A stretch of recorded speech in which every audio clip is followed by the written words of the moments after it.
Hey everyone, Rick here, and folks, it's a Sunday night. It's 8:30 p.m. We should be wrapping up the weekend, but no.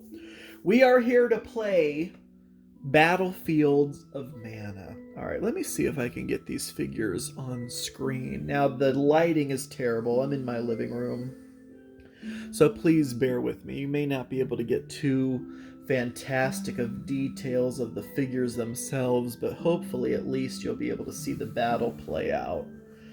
In this battle today, we have Bandit Marauders on the left. Vicious, vile Bandit Marauders. And on the right, we have the Regal Guard of the Golden Solstice. All right. Battlefield is set up 2x2, 2 feet by 2 feet battle surface. We're doing 2 terrain features here, 2 forests with just, removable trees. So, setting up the battlefield 3 inches just between the board edge and a terrain feature and between terrain features themselves. That's because each of these movement trays that the figures are on are just under 3 inches. So I'll give them room to navigate through and between the terrain features. Okay, so this is game 3.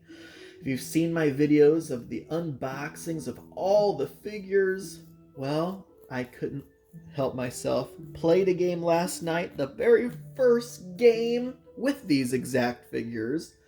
Played another game earlier today, again, with these exact figures. Same terrain setup in terms of what's included, but placed differently each time.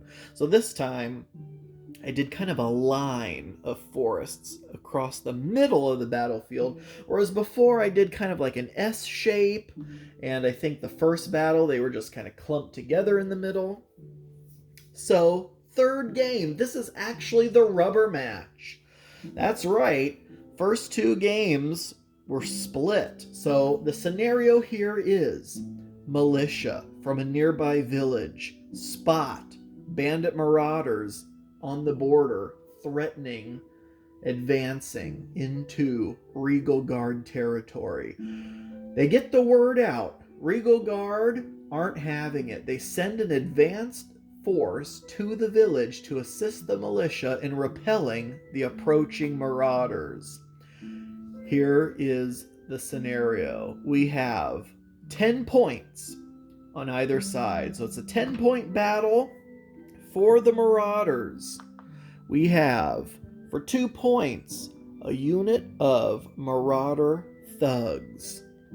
We have, for 3 points, a unit of Marauder Bowmen. And for a whopping 5 points, the most expensive unit in this battle, Marauder Cavalry.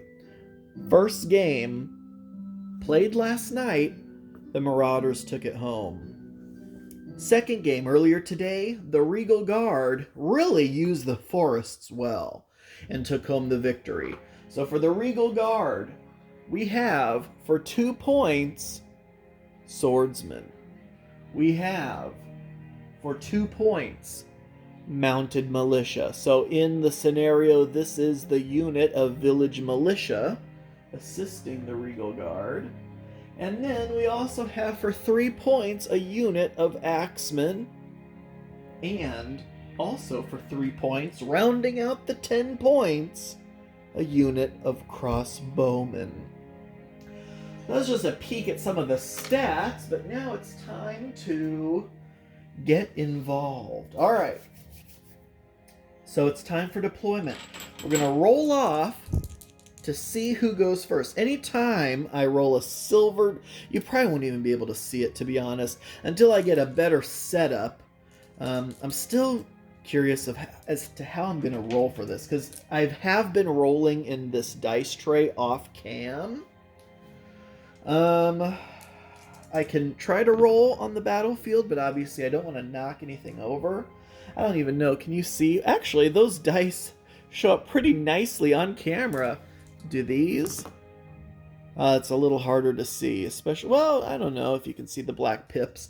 All right, anyway, But anytime I roll these beautiful dice, oh my gosh, these are gorgeous. Look, it's like rainbow. These are all metal dice, and it's like this turquoise pips. Anyway, these are special. Oh my gosh, look at that. Anyway, sorry, I distract myself all the time.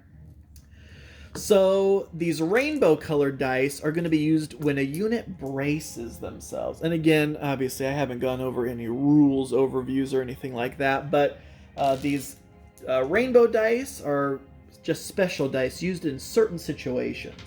Otherwise, the majority of the time, I'll be rolling these silver dice and these gold dice. So silver, black and silver are the Marauders.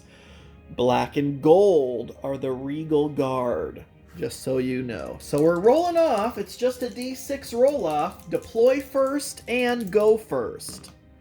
And we have 3 for the Marauders, 2. I think I switched it to a 3, but it was a 2 for the Regal Guard. All right, so Marauders will go first in terms of deploying and going first. Now, deploying first is not necessarily an advantage, especially here where they have fewer units to deploy. Oops. All right, so I'm going to try to, be in the mindset of the Marauders. What do they want to do here? What did they learn from the first 2 battles? Well, they learned that these Marauder thugs are actually fantastic.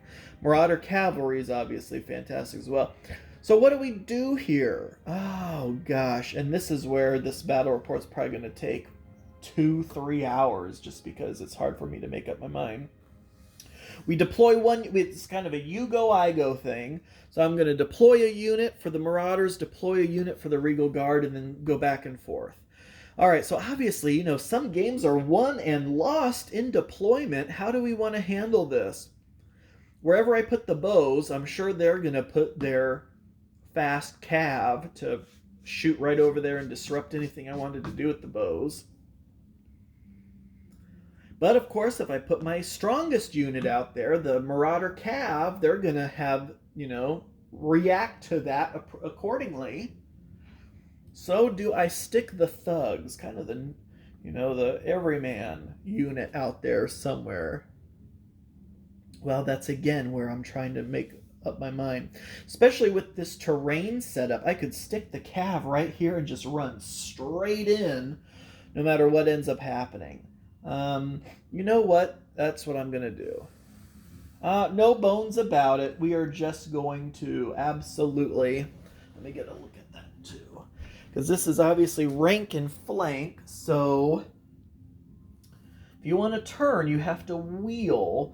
So what I'm looking at here is just making sure that this unit is directly straight across so they won't engage in the terrain. Okay, so also the special rules for the terrain, these forests, they provide cover when shooting through them. If an archer unit is in the cover shooting out, that provides no cover bonus. If the archer unit's in the forest shooting another unit in the forest, that's also no cover. If the archer unit was on this side of the forest shooting through it to a unit on the outside, that unit gets cover. If that unit was in the forest and they were shooting them, they also get cover. It also halves your movement speed. Now that is just like with range, which is based on the center of the standard bearer to the center of the opposing standard bearer. That's to determine range and line of sight. The terrain impacting movement also depends on the standard bearer. So you can skirt the forest like this, and that does not impact your movement because the standard bearer in the center is not in the forest. But to go actually in, as soon as you basically touch the outer edge, any further movement in is halved. All right, so that was our first unit. We deployed a unit of Marauder Cav. All right, Regal Guard sees that, and they're going right for the crossbows. They're like, perfect. You come charging at me? We'll give you a juicy target right here. Come and get us. All right, so Marauders are like, okay, obviously, the Regal Guard's probably going to try some little trick to, you know, flank us as we charge in toward the crossbows. But we don't care because we have our own agenda, and we are actually going to put our crossbows right here on the edge of the board. So unlike terrain features, which have to be 3 inches away from the board edge, we can deploy all the way up to the board edge. And that's so what we're thinking of doing here, and oh my gosh, you can't even really see it, unfortunately. Let me scoot it back a bit. What we're doing down here is our bowmen, their crossbowmen have range 8. Our longbowmen have range 12. And again, this is only a 2-foot battlefield. So a movement phase or 2 and we're in range. What I'm thinking is, sure, charge these guys right up the middle. I don't care where they deploy the rest of their stuff. Things are going to go down here. Let's move up. We can either move into these woods and fire, or just wheel all the way around and start shooting out that way. All right, so that was that. Okay, so now back to Regal Guard. Regal Guard says, boom. That's exactly what we were waiting for. We were waiting for you to deploy your bowmen, and that's where we're going to stick our mounted militia.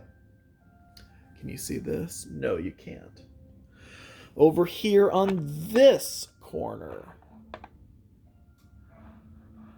Oh, it doesn't matter. They'll be moving anyways. So, we're sticking the mounted militia there because they are our fastest unit. They're also the weakest. But if there's one thing they're better at than the bowmen is melee. So, yeah, we're going to see how fast we can charge up and disrupt your range. And we're like, okay, perfect. We wanted to know where you were going to stick those cav or, you know, whoever you were going to try to disrupt our range with, because we are going to stick our thugs. Units do have to be an inch apart. During actual movement, they can come within an inch, but after their movement phase, they have to remain an inch away from any terrain feature, not a forest, but like a building, any static, blocking, obstructing terrain feature, or other units, friendly or otherwise. So yeah, our Marauder thugs, we're going to be moving our bowmen up, and if you come charging at us, well, we're going to get right in your way, or try to outflank you. So that was our 3 units. We have heavy cav, essentially. We have our Marauder cav charging up the center. Bowmen going to swing around to the outside. Thugs to defend our bows. Now, Regal Guard have 2 units left to deploy. Well, they're like, you know what? That was a smart idea, having a little someone there to disrupt whatever we tried to do against your range. So that's exactly what we're going to do. Our swordsmen, even though they are, you know, one of our weaker units, they only cost 2 points. They do have a fantastic defensive special ability. So they are actually the best unit on our side in defense. And what better unit to put up against your most powerful offensive unit than our best defensive unit? And we are going to stick it right over here. Again, an inch apart. Not over here because, you know, you're doing stuff over here. We want to stay, you know, as far away from that as we can while still being beneficial. So as you move up here, we fire on you, flank you, or get in your way with our best defensive unit. And then our Axemen is our strongest offensive unit. They're also our slowest unit. Yep, absolutely the slowest unit. So they're going to go right here, because that way they can kind of go either way. Things aren't looking too good over here, or things need assistance over here, or after we're done over here, we can then swing over here, because mounted militia alone is probably not going to last too terribly long. I will say in both games so far, mounted militia were wiped out entirely in both games. Okay, so Axemen. We're going to just stick them right in the center. So they have options, and it's time to go. All right, so that was kind of, the negative of having to deploy first so that Regal Guard could react accordingly, but they get to go first. However, that's not always the best either, just depending on your strategy. Okay, let's see. How are things looking? Can we shift this maybe a little bit? That way, perfect. Okay, so Marauders acting first. Well, I mean, we're going to do exactly what we said we were going to do. Now you, the crossbowmen, have again range 8, and that's from the center of the banner bearer. So you'll notice when you move, movement is strictly from the very front edge of the movement tray out, whereas range is from the center of the banner bearer out. And so that means there's about a ½ inch there that you lose in terms of the range because of that little bit. And that's done by design, so that is intentional. All right, so about 8 inches from the center of the banner bearers there, we are moving up to 12 inches. And look at that. It would be about right there. So, okay, so movement is 6 inches for cav, but so we'll start, let me explain this. Phase 1 is movement, phase 2 is magic, phase 3 is range combat, phase 4 is close combat, and that's the end of the turn. The entire side does all 4 of those phases, then the opponent does all 4 of those phases, and then it's back to player 1. In the movement phase, you can move up to twice. However, if you do both movement action possibilities, you do lose the ability to do anything else. You can't shoot, you can't even engage in close combat on your turn. So, you'd preferably move once and then wait so you can do something in the range or close combat phases. There is no magic in this opening game. We don't have magic users on either side. So, for movement, 6 inches for the Marauder Cav, 6 inches isn't going to get us anywhere. So we are going to use both of our movement actions to move. Not necessarily our full 12. In fact, what we'd like to do is just be outside of that 12. So somewhere about... Oh, I shouldn't be picking them up because they slide forward. So we're sliding forward, and again, we kind of position them so that they would go right directly between these trees. So we're going to stop them right here, just outside of that 8 inches. Now you'll notice in the future, if we wanted to, we could engage them. We wouldn't be able to close combat them because it's out of 6. But chances are they're going to be moving up. So... and that's an important thing. So we're just outside of their 8-inch range, which means if they want to hit us, they are going to have to move up. And by moving up, they lose their attack dice get a -1. However, crossbowmen have a special ability of a +1 combat strength when they fire. So it essentially cancels itself out. So they will have the -1 for moving and shooting, and a +1 for the power of their crossbows. So they cancel each other out. It'll just be face value dice. And hey, that's good. We canceled out their +1 by making them move toward us. So that was one action. We'll put a little token there to denote that they have gone. Next up, who do we want to move over here? Well, let's see. We're not really worried about the Marauder Bowman getting shot at, so being in cover is not necessarily a concern for us. So really, we just are going to want to move. There's not going to be a whole lot we can do.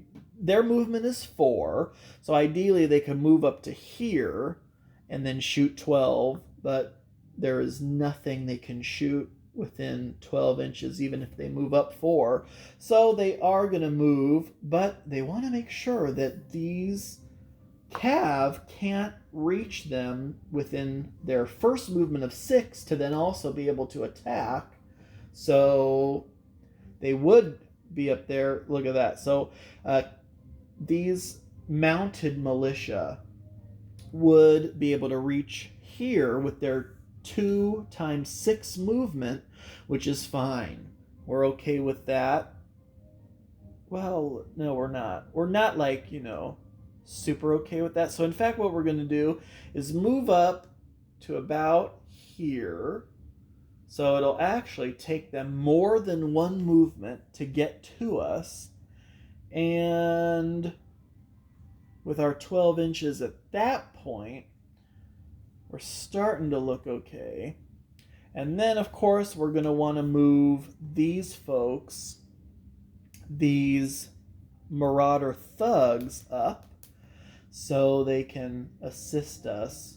And they also have a movement of 4, which would then be a movement of 8 if he times it by 2. That would get them straight into the forest. I'm not a huge fan of that. In fact, I'm going to move them back. Then I'm going to do this. I'm going to have them wheel. So it's kind of baiting putting the archers there, because what I'm really going to do is get these Marauder thugs out in front here. So we're actually going to wheel. Oh, let's see. Wheel about... Oops. Maybe a 2-inch wheel. Yeah. So we're going to wheel 2 inches for 2 of our movement points. We are then going to move straight ahead 4 inches. And then we are going to wheel again another 2 inches for our total movement value of 8. Line that up like that. And then boom, they're back in business. All right, so then, so what does that do for our bows? Well, our bows are going to move up just slightly, but now we have the positioning how we want it, because we can shoot through friendly unengaged units. So boom, move up until we're just an inch away, and that is that. So that was, and I would have put tokens next to these two for doing that, but we already know they've gone, so we're good. All right, so that was movement. No magic, no shooting, no close combat. Turn 1 for the Marauders is over. Time to move on to turn 2. All right, so, or turn 1 for the Regal Guard. All right, so, I mean, the Regal Guard kind of want to do something like that as well. It looks like the forests really aren't going to play... Well, I shouldn't, jump ahead, but I was like, wow, we're already on the move here. Already kind of getting up close and past the trees already. So we'll see how big of a deal the forests play in this one. They didn't play too terribly much in the first one, though they were involved. The second one, the forest played a huge role. The Marauder Cav were just slaughtered because they kept getting stuck in the trees. And then we'll see how this goes. All right, so we know for a fact we're going to want to shoot... Well, I don't know. Now that we know that those thugs are in the way, do we want to shoot these guys up like this? Now, well...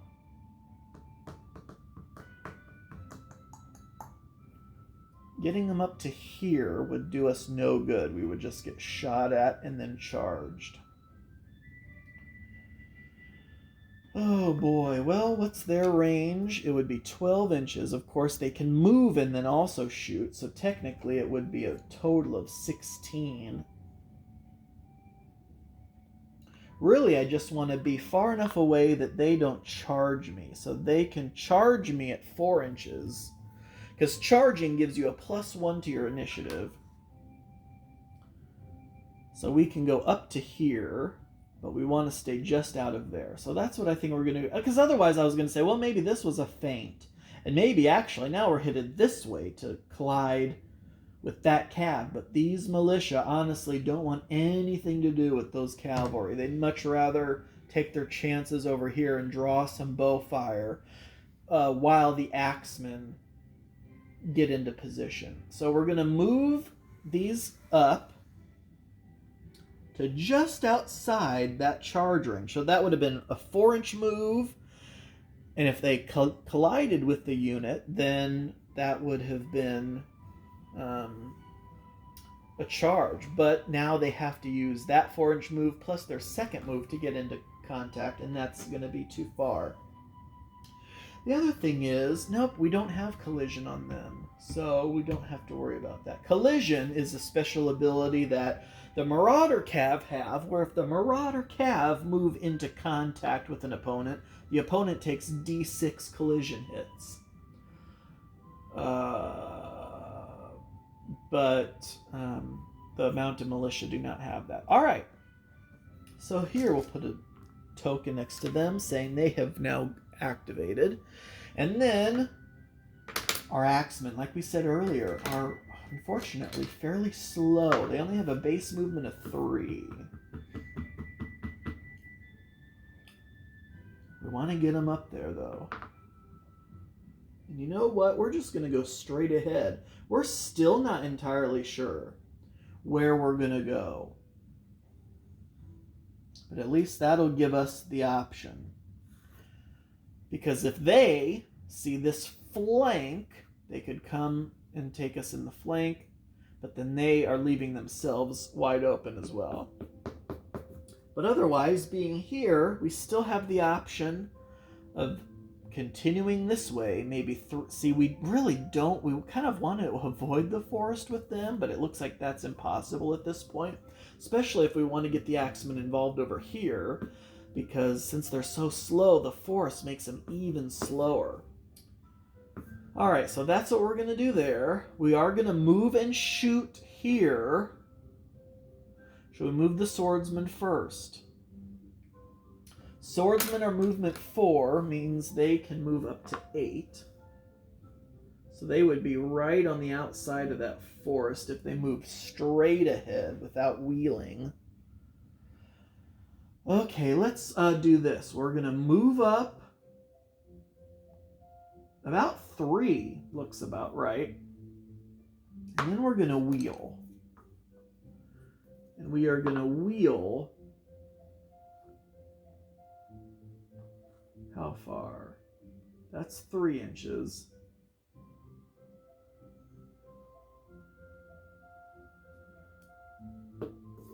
Or do we just reform? Because they're obviously going to shoot right past that. So you know what a better idea would be? Resetting them. Would be to just go ahead and move their full movement value of 4. And then for their second movement, pivot on the center to reform like that. That way, they're staring their front arc, which these movement things are so handy to determine front arc as well. Here's my little 3.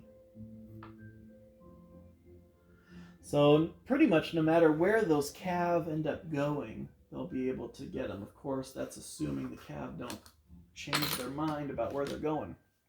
Okay, now these crossbowmen who have a range of 8 need just a couple inches. And that's all we're going to move because we don't want to get too crazy here. Or do we completely abandon this and run for our lives? Do we run for our lives or do we take a shot? I say we take a shot. I really think taking a shot is the best idea. So we're going to move up, maybe 2 inches? 1, 2. That gets us within range. Still, plenty of room over here, but let's go. That's movement done. I keep forgetting to use these tokens, but we know everyone's moved. The other thing is, if you move twice, I have these double move tokens. So, we would put one on him, he moved twice, he moved twice, but we already knew that. And that's more important if they also could shoot or get into close combat, then because they wouldn't be able to shoot or fight in close combat if they move twice. All right, so, however, here's another little token. And these tokens are more so if you have more units on the table than just this. To keep track of who's done what, because I have these little move to fire tokens. So you put those on each ranged unit to denote that they have moved, so you remember to take that move to fire penalty. All right. Crossbows get a die for everyone in the front rank, and ranged attacks get a die for everyone in the supporting rank. So there are 6 dice here. They would be -1 for moving and shooting, but they are +1 for being crossbows. So it cancels each other out. These are just going to be straight up dice. These Marauder Cav are armor 3, so we're looking for 4s or better to hit here. All right, so 2 3s miss, but we have a 4 5 and 2 6s, so pretty decent roll.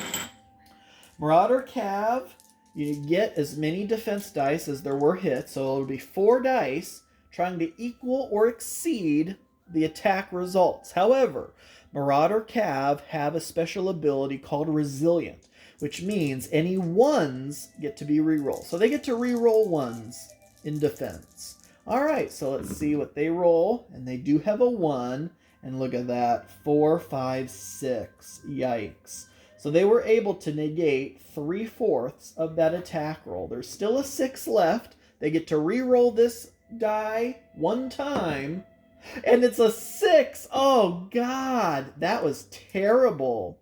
So the Marauder Cav completely blocked the shots from the crossbow. And that is it. All right. Move over to Marauder's turn 2. Marauders just laughing their asses off right now. All right. Oh my gosh. We did not check, and thank goodness. Look at this. Because we don't want to actually have been charged by the Cav. They moved up just far enough that they're just out of a 6-inch movement, which is absolutely insane that they let them get that close. Where is my 6? Here it is. Because they could have charged them and engaged in close combat in the same turn if they were just a little closer. Wow. So what do we want to do here? Do we want to move straight into the crossbows and leave our flank exposed? Or do we want to wheel and get into combat here or here? And that's also dangerous because we'll expose our rear to whoever we engage with. We could get a flank over here with the Axemen. Ooh, that sounds juicy as a matter of fact, because they aren't the best on defense. Oops, I should be more careful when I'm swinging this stick around. So getting a flank on a unit who's not the best in defense, but also the best offense would be a fantastic idea. And there's nothing the crossbows can do about it. Once an opposing unit is engaged to a friendly unit, they cannot be targeted in ranged combat. So honestly, it may have behooved the Regal Guard to keep their targets further away, because now the Cav have their choice of where they want to go here. Because it doesn't really matter. Either way, they have 12 inches to work with. And that'll, no matter how many times they wheel or reform, they'll be able to get there. Oh, geez Louise. Okay, so over here, we have a shot for sure. We absolutely have a shot. There's nothing the thugs can do about avoiding a charge. Because even if they tried backing up or backing away, they are going to get charged by these militia, unless they move out of the way. That's an interesting thought. they're kind of deciding amongst themselves, what do we think the mounted militia are going to do? Do we think the mounted militia, if we moved out of the way, would go for them and let us flank them? Or would they do what we're going to do over here, which is probably redirect our charge into another unit? So they'd come up and go over here, leaving those archers without a target. Those archers, though, you know what? We almost kind of like that idea. We need to get those archers over here. And we can't do that if this is all tied up unless they go through the woods, which is a whole mess. We could move up and then maybe get a shot on the axemen through the woods. Ooh, that's interesting. So here's our choices. We can either move the Marauder thugs back and kind of wheel so they're facing this way over here toward the militia, and then hope the militia go for the thugs and leave a path for the archers to come through here to shoot down that way without anything in their way. Or we can engage them. Can we engage them right now? No, that's right. I think they moved just there so that we couldn't actually get that close combat.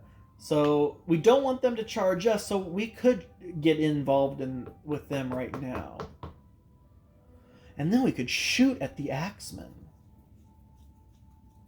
assuming we don't flank the axemen. Ooh, okay, so it's like what one side does affects the other, because we wouldn't want to engage the flank of the axemen with the Marauder cav if we were going to try to shoot at them. So I say let's move the thugs up into contact with the militia so no one gets a charge. Move the bowmen toward the forest, fire through it. It'll give the axemen a cover bonus, but at least we'll have a target and we can keep... Oh, God, that would be scary as hell, though. That's actually... I love that idea, because the axemen will take forever. They have a movement of 3. And once they get into the forest, that's cut in half. So they could move 3 to here. Then they'd have 1.5 inches to move once they got in the forest. So it would take them a couple turns to get through the forest while we're sitting here shooting them constantly. Sure, they'll get the cover bonus, but eventually something's going to hit. Now, it's going to be frightening once the axemen actually make it through the forest. They're going to wipe those bowmen out. But hopefully by then the thugs have dispatched the militia, because between these two units here, the thugs are more potent in close combat than the mounted militia are. So hopefully the thugs will have dealt with the militia and then can wheel around and deal with the axemen who are now after the bows. Which means we don't want the Marauder cav messing with the axemen at all. We want the Marauder cav over there with the swordsmen. So that is why we're deciding all this during this movement phase. So we're going to move the Marauder cav into the swordsmen. Let's go ahead and do this now. All right, so this is going to take both of their movement actions to move straight up. And what happens is once they come into contact, both units simultaneously slide together to maximize the frontage. All right, that was 2 moves, and we are going to use a token here to remind ourselves they move twice, so there won't be a close combat this turn. All right. Now we have to figure out how we're going to do this. So we are going to want to wheel. How far do we want to wheel? Probably won't have to be too terribly far. There's a 3-inch wheel. What if we moved... I was going to say, what if we moved directly that way into that forest and then up? That would be quartered movement, though, because we move half speed sideways, half speed again in the forest. So every inch would be 4 inches. So we could move 3 inches total halfway in a forest out of our 12 total inches, which is insane. What if we move 3 inches up? How far would we have to move over? Because what I'd like to do is contact them in the flank. Is that even possible? We would move 4 inches over, so that would be 8 inches. And an inch up. Could we do that? Oh my gosh, we might be able to do that. So remember where we are. Let's put this right behind us. This is where we are, because this could be really cool. Because as I'm reading this, and this is why I love the movement in this game, because it's so tactical. Look at this. So we move 1, 2, 3 inches up, 4 inches over, which is doubled. So half speed. So that's 4 inches over is 8 inches. So 3 inches up clears us of the forest. So we're here, 3 inches up, 4 inches over, which is 8. So that's 11 inches.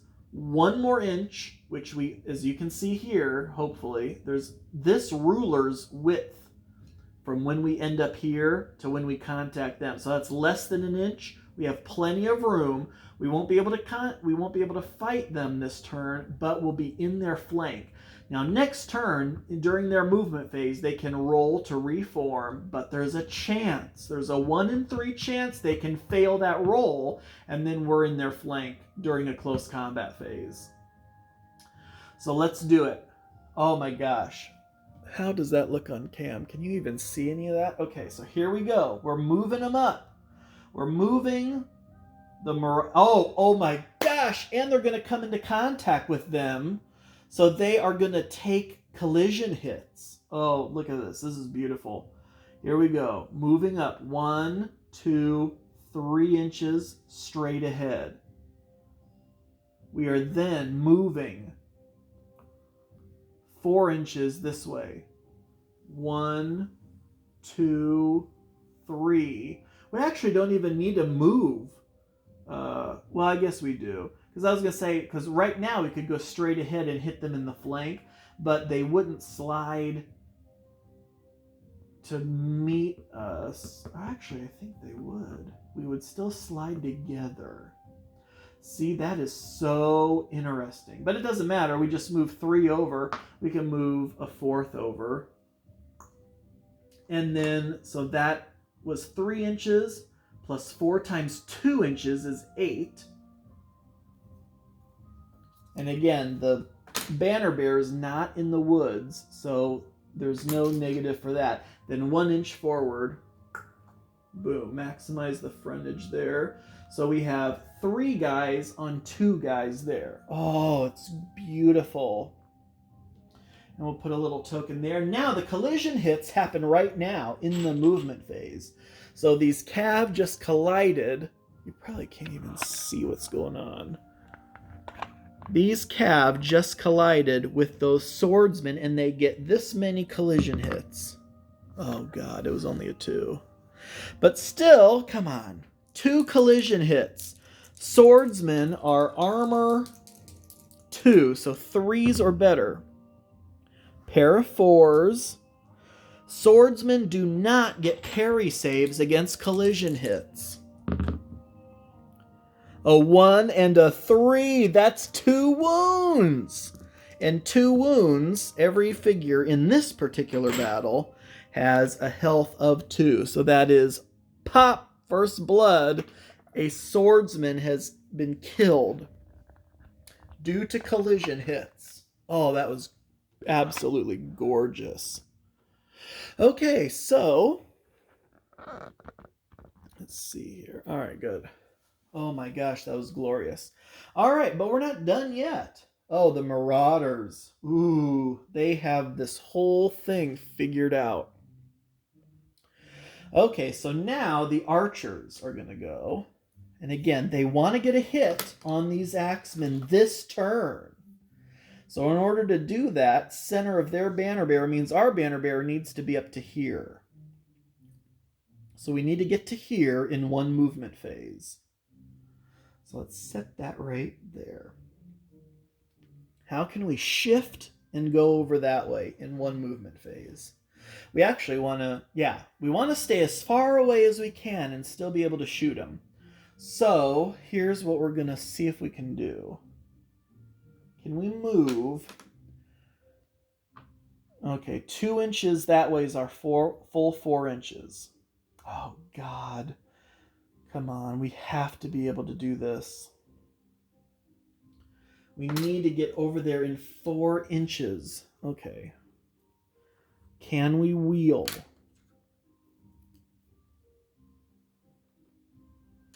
Can we wheel? I need a bigger thing than 3. Okay. Here's where we are. Here's what a 2-inch wheel looks like. We need to get our... Yeah, I think we can. We need to get our banner bear. We need to get our center to be right about there. So we're going to wheel 2 inches to here. And then we're going to move straight ahead another 2 inches. 1, 2. So look at that. Oh, perfection. We have the center of this banner bearer and the center of the Axeman banner bearer within 12 inches. So, here's a little line of sight thing. Let's see. We're just cutting through the forest. We're not clipping. My fear was we would be clipping the edge of this unit here, which now it's a friendly unit engaged, so it becomes an obstruction. We could not shoot through it. But banner bearer to banner bearer, clear line of sight just through the cover. So what happens is, where's my rule book? Cover, I believe, adds +1 to the defense roll, which is pretty darn good, as a matter of fact. Yep, +1 to each of its defense dice. Okay. However, we also moved and shot, so we are -1 to our attack dice. But we still get 6 shots. So, Marauder Bowman, 6 shots. They have a special ability called Volley, where every 6 explodes. You get another die for every 6. However, the volley shot is unfortunately negated by the move and shoot since all the dice are -1. So it's impossible to roll a 6. Here we go. We're rolling 6 dice. Axemen have a defense of, or an armor value of 2. So we're looking for 3s or better here. But again, these are all -1. Oh no. 3 3s and a 1 do nothing. This 4 becomes a 3. This 5 becomes a 4. All we got is a 3 and a 4. The Axemen get 2 dice in defense. They don't have any defensive special abilities, but they do get +1 to these dice. So all they need is a 2 and a 3. And they got it. They have 2 3s, which become 2 4s, and that negates it.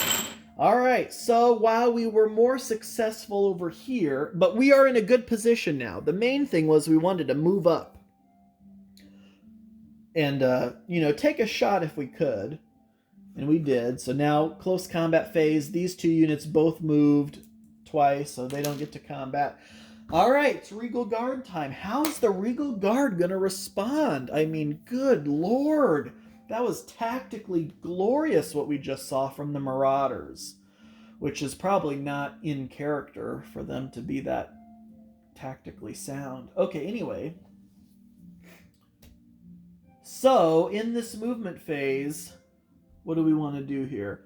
We want to try to break away with the swordsman? No, we want to see if we can reform, get them out of our flank. On a 1 or a 2, we fail. Oh my God, they fail. And that's exactly what best case scenario for the Marauders was. They rolled a 2, so they're stuck there with them in their flank. They can't even try to break away now. They can still attack, though, during the combat phase, so All right, very interesting. Very interesting. So now what do these guys do? Well, the Axemen are actually going to be next. Axemen are going to use 1 point of movement to reform. They're done over here. They're headed that way. That's the big threat right now. Militia, that was a feint. You can eat those militia alive. We're going to focus everything on your biggest unit, and then we'll reform to face whatever's left over here. You guys, marauders, you fell for it. All right, so, and of course I say all that, and we'll watch it not at all happen that way. Okay, we're going to be moving 3 inches. So first movement action was to reform. Second is to move 3. See how slow they are? But they have, will they be able to make it there in 6 next time? Yes. So they'll be in the flank of the cav next time. The crossbowmen, unfortunately, are the ones who are at the biggest disadvantage here. So there's nothing going to happen over there. I say, actually, let's move the crossbowmen over here. Maybe start taking shots at them. So that's what we're going to do. Do we move just 4 straight across for this turn? Because we could try to be fancy, reform, move, and wheel. Or we can just move 4 over. Let's just move 4 over. And that obviously was moving at half speed, so that is technically 8 inches. That's their entire movement. What are we looking at? Now, they, again, have a range of 8. So what does that look like? Yeah, we'd have to move up. So plus 4 would be 12. So even if we moved and then shot, still nothing in range yet. But we want to get prepared for these militia to get wiped out so we can take some shots at the thugs, which we probably wouldn't have wanted to move this far over in that instance, but that's okay.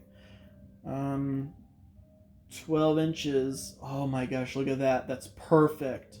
So assuming, they're in position right now to shoot the thugs where they are if the militia end up getting annihilated. All right, so they activated. They are going to activate in close combat. And over here, we're also going to activate in close combat. So, movement phase is over. Range is none. Magic is none. Close combat. Combat here. Which one do we want to do first? Let's go ahead and do this one, because this one could get ugly. All right, so here's how a close combat works. We're going to roll off for initiative. Here's how we tally initiative. Marauder Cav have an initiative bonus of +3. That gets bumped up to a +4 because of their special ability, Cavalry. Their Cavalry ability gives them a +1 initiative bonus in melee with a non-polearm infantry, which is what the swordsmen are. So they are a +3 up to a +4. They are also in the flank of the swordsman. That's another +1. So they are a +5. Swordsmen are a plus... Oh, I knocked that over. I was like, where is it? Swordsmen are a +2. And that's it. No, nothing else. So it's a 5-2. I've seen crazier things happen, but honestly, it looks like the Marauder Cav are going first. And... oh, it was close. 5 + 1 is a 6. 2 + 3 is a 5. But yes, still the Marauder Cav are going first. All right, so Marauder Cav is going to be rolling 6 dice. These are all +1, and they have a Marauder special ability. All 3 Marauder units have a special ability called Marauder, where they roll a d10, and on a 7-up, it's 1 unblockable wound. It's like them being vile and evil and finding trickery ways to sneak in a dagger while they're attacking you over here. So Marauder special ability across all their units is that D10. 7-up, they get that 40% chance, essentially, that they'll do 1 unblockable wound. So they're rolling 6 dice, all +1.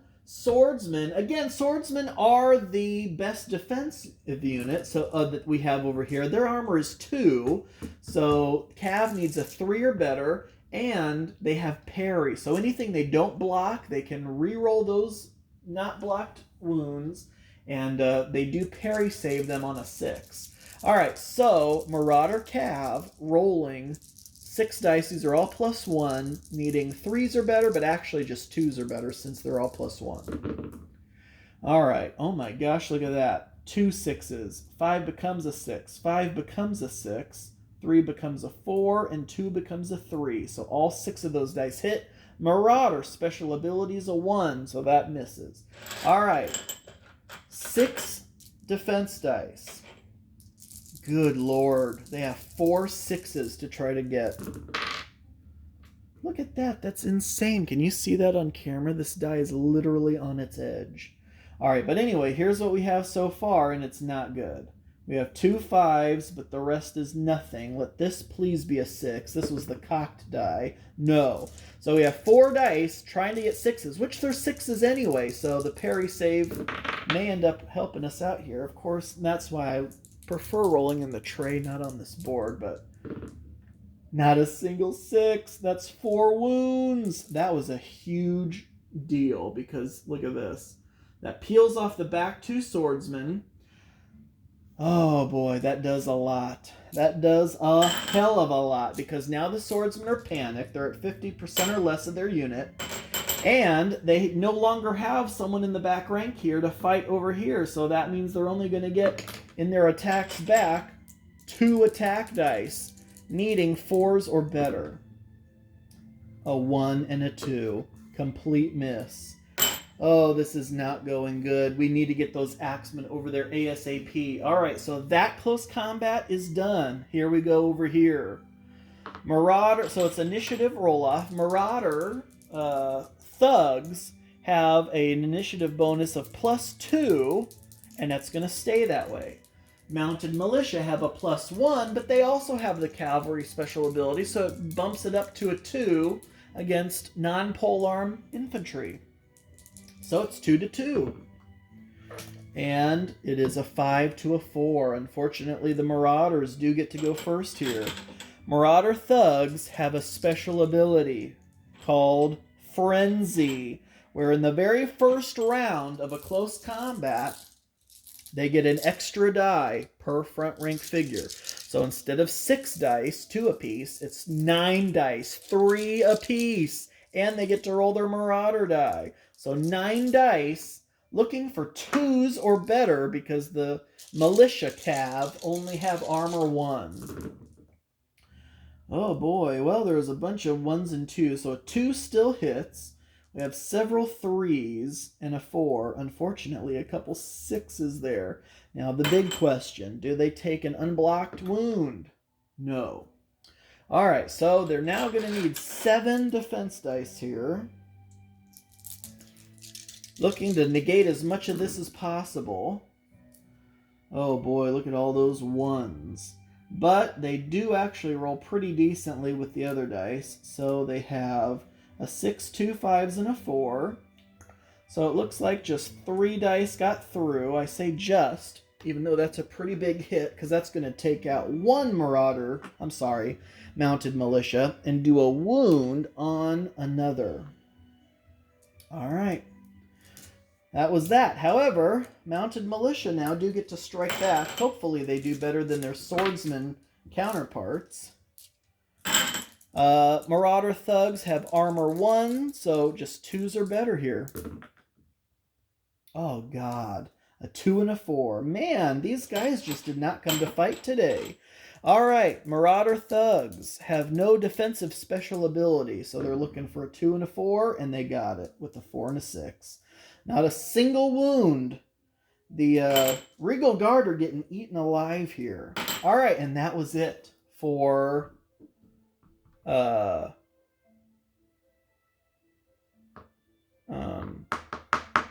Regal Guard turn. Over to Marauders. Well, Marauders love what's going on here. They're going to stay right where they are. Marauders love what's going on here. They're going to stay right where they are.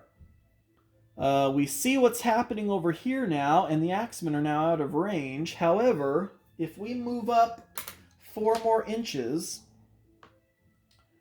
will we then be in range to get a shot? Ooh. Yeah. Oh my gosh, yeah. Yeah, we were only out by like an inch anyway. But I think we do want to move our full 4, because then we'll be in cover and not shooting through cover eventually. Not this turn, but we're setting ourselves up for the future. So we move up 4, then we shoot, and look at this. Center to center, we are hitting through the flank. Oh my gosh. I don't think the axemen thought this through. Now, they are going to get a cover bonus, but is that negated by shooting through the flank? Oh man, the Regal Guard are just making mistakes left and right. Okay, let's see here. Phase 3 range combat. Shooting into a flank. Range attack modifiers. Okay. Additionally, another ranged attack modifier is when shooting into the flank or rear of an opponent. A ranged attack into the flank or rear results in a corresponding attack die, gaining +1 to their result to a max of 6. Boom. So they moved and shot, so these would be -1, but guess what? They are now face value, thanks to that flank. Now, of course, they are going to get a cover bonus, so their defense dice are going to be +1. But all these dice here are face value. Axemen only have armor 2, so 3s are better. Oh, my goodness. 6, so 4, 5, 3, 4, 5, and 2 6s. Now, here we go. These are all +1. 5 dice in defense. See how much of this the axemen can absorb. Not terrible. It looks like they're going to take 2 wounds. They rolled a 6, a 5, and a 3. So 2 wounds is going to peel off 1 axeman. God, look at that. Look at that! Oh, this is not a good day for the Regal Guard. All right. And that's that. So we moved, shot. Now it's time for 2 combats. And they're both in the Marauder favor, in all honesty. Oh boy, how did this go so wrong for the Regal Guard? Okay, so Marauder Cav. Let's go ahead and do this one, because this one's glorious. They're going to eat them alive. Only 2 Marauder Cav are in base contact with an opponent, so only 2 of them will get to hit. But, of course, we have to roll for initiative first. Oh, this is not good, because look at this. Look at what has happened here. Their initiative +3, +4 for being Cav, +5 for being in the flank, so they're a +5. They're a +2, down 1 for being panicked at 50% or less. So it's a 1 to 5. Oh boy. And this is exactly the way this went. If this tells you how much the Regal Guard are in fighting spirits, look at this initiative roll. A 1 for the Regal Guard. So a 2 down to a 1. 1 + 1 is 2. 6 + 5 is 11. 11 to 2. An initiative, honestly, that's not a bad idea. An initiative disparity of that much should almost warrant an even bigger combat bonus. But we don't want to penalize. I mean, obviously, there must be a reason why the disparity is so big, so you don't want to penalize the loser too much. So we'll leave it at that, because what's going to happen here is probably going to be pretty ugly. The Marauder Cav are rolling 4 dice. These are all +1, needing 3s or better. Oh, they didn't roll very well. So there's a 3 becomes a 4, 4 becomes a 5, and 2 2s become 3s. So all 4 do hit, but there's nothing too crazy there. But their Marauder die gives them a 10. That is 1 unblocked wound. Boom. All right, and so, oh, I shouldn't get rid of those yet, because now we have to see how much of that they can defend against. Now, don't forget, they do get a parry save. Oh, holy cow. Well, actually, that wasn't too bad at all, because the attack dice weren't that good. So 4 blocks of 4, 4 blocks of 3, 3 blocks of 3. So boom, only a 5 left. They have a parry save on a 6, and they do not get it. So that is a big deal, because 1 wound was already there, plus 1 more kills another swordsman. That swordsman unit is dwindling, and fast. Can the axemen even get over there? The whole idea was that the axemen would be able to get over there, flank them. The cav would be outnumbered, and of course it all fell apart when the swordsman couldn't reform that time. There's only a 1/3 chance of them not being able to reform, and unfortunately that was lack of chance enough. All right, so that was not over yet, because the swordsmen, believe it or not, do get to strike back. They only have 1 man in combat, so they're just going to get 2 dice, needing 4s or better. Oh my goodness, I was going to say, don't let it be a repeat of last time. So they roll a 1, but they do also roll a 6, and a 6 is, as good as you can possibly get. So Marauder Cav, they do have their resilient special ability. So on a roll of a 1, they can re-roll this. And it's a 4, so they actually do take a wound there. I mean, my God, what an uphill climb, but at least you got to start somewhere, right? Okay. Then over to here. Let's roll off for initiative. So, Mounted Militia are 1, up to a 2 for cavalry. Marauder Thugs are just a straight out +2, so it's 2 to 2. Oh, and Marauder I keep calling them Marauder Cav. Mounted Militia with a 6, +2 is 8, 4 + 2 is 6. Mounted Militia will get to strike first this time. And this is why Mounted Militia aren't the best. Did Mounted Militia even get to strike back the last time they fought? I don't even remember if they did. Mounted Militia are rolling 3 dice, only a die apiece for each of them in the first rank, needing 2s or better. Yeah, I think they did, didn't they? Because I remember saying that last time. 2 5s have gotten through. All right, no defensive special abilities for the thugs. So they are rolling. Well, no, maybe not, because the militia only had an armor of 1. So that's maybe what I'm thinking about. Either way, we're rolling 2 dice in defense for the thugs. And a 3 and a 6 means that'll be a wound. So it's kind of just chipping away. And that's not what we need to be doing. We need to be clearing them out of here. All right. So that is that. Now it's time for the thugs. Now after that, they're not at 9 attack dice anymore. They're back down to 6. So now they're rolling to see if they can get 2s or better here. Ooh, dang. Well, I shouldn't say that. I mean, 5 of the dice hit, but 3 of them are 2s. All right, so... and the other 2 are 5s. All right, so 5 defense dice, no special abilities. And it looks like we blocked it all. 6 and a 5, and then 2, 2, 3. So thankfully they didn't roll too high there. So the Mounted Militia are holding them up. Mounted Militia. Now these are the village militia that called in the Regal Guard originally. The Mounted Militia are like, hey, we're holding our own over here while you guys are getting shot up and stampeded, and you're kind of leaving me out to dry over here. So it's not looking too good for the Regal Guard overall, but the Mounted Militia are at least standing tall.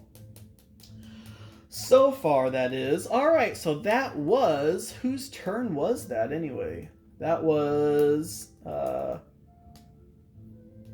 the Marauder turn, I believe. All right, so now it is Regal Guard phase. Well, we want to try to freaking roll to reform over here. Or do we want to move in and get out of there? No, let's try to reform. 3 we do, thank goodness. So swordsmen reform. Axemen with their movement of 3. They're just going to use a double move because they can't get... Oh, they could almost have gotten there in 3. But it's going to take... So they go straight ahead, slide over when they come into contact. So the swordsman will be able to combat this turn if they want. But I don't think they will, as a matter of fact. All right, can the crossbowman hit anything at range 8? No. If they move up 4, could they hit anything at range 12? Oh my gosh. That's a close one. Holy cow. That is close. This flag is kind of bent because I was going to use the top of the flag. Let's straighten that flag out just a touch. Because that flag, that banner is a good kind of midpoint of that unit. When it's so close, you have to straighten the banner, the tip of that banner. The 2 banners are just, I swear. But you know what? We base it on these movement trays. Oh my gosh. So it really depends on how fiddly you want to be here. If they are lined up with the very front edge of the movement tray, which they should ideally be, the center of this banner bearer, the tip of that flag pole, is just not... Nope. It's just still a frog's hair out of there. So they would have moved up 4 inches, shot 8 inches, which is 12 inches. They're just out. So we're not even going to move then, because that means they're out of hitting us. They'd have to move in. And that's what they plan on doing anyways, is moving in and then firing. Do we move back then, is the question. Because they're going to get in here, and they're only going to have 2 inches of movement once they get into the forest. So that's going to put them right there. If they wanted to still then fire. From the banner bearer's position, probably right around here-ish. I don't think there's anywhere we could go that they wouldn't be able to hit us still. Because we could back up 2 inches. But even if we backed up 2 inches...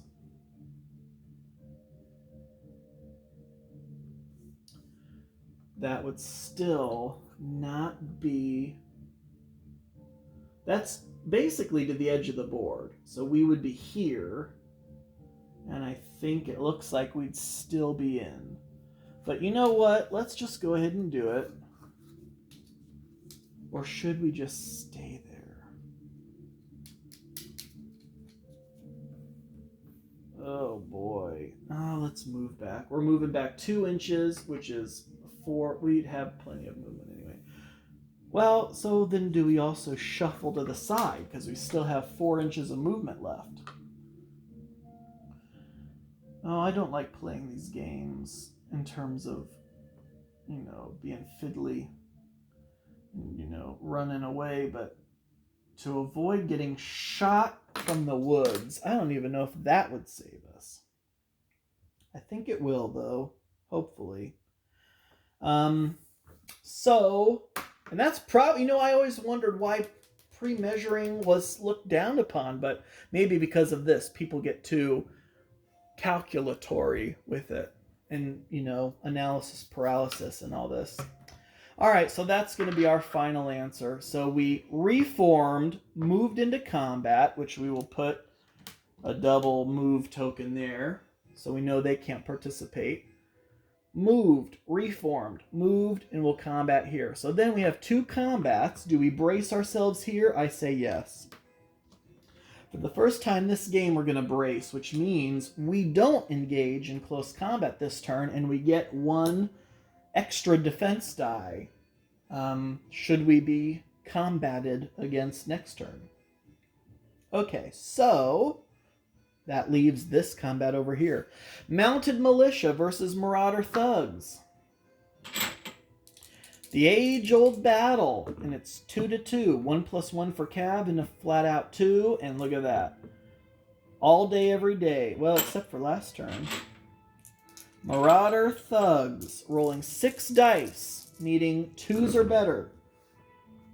And their Marauder die, which I can't remember if I rolled that last turn, is a 9! That's an unblockable wound, plus this wound token kills a Marauder... a Mounted Militia. And then the rest of their dice mostly hit. They have 2 6s, a 4, and 2 2s. The 1 does nothing. 5 defense dice. Trying to block as much of that as they can, and they don't block all of it. In fact, they're going to lose another Militia because they have 2 5s, 2 4s, and a 1. So those 2 6s still get through. Pop goes another Mounted Militia. They held them off as long as they could, but now they are panicked. So that's going to negate their cavalry bonus next turn. Alright, but they do get attacks back. 3 attacks needing 2s or better.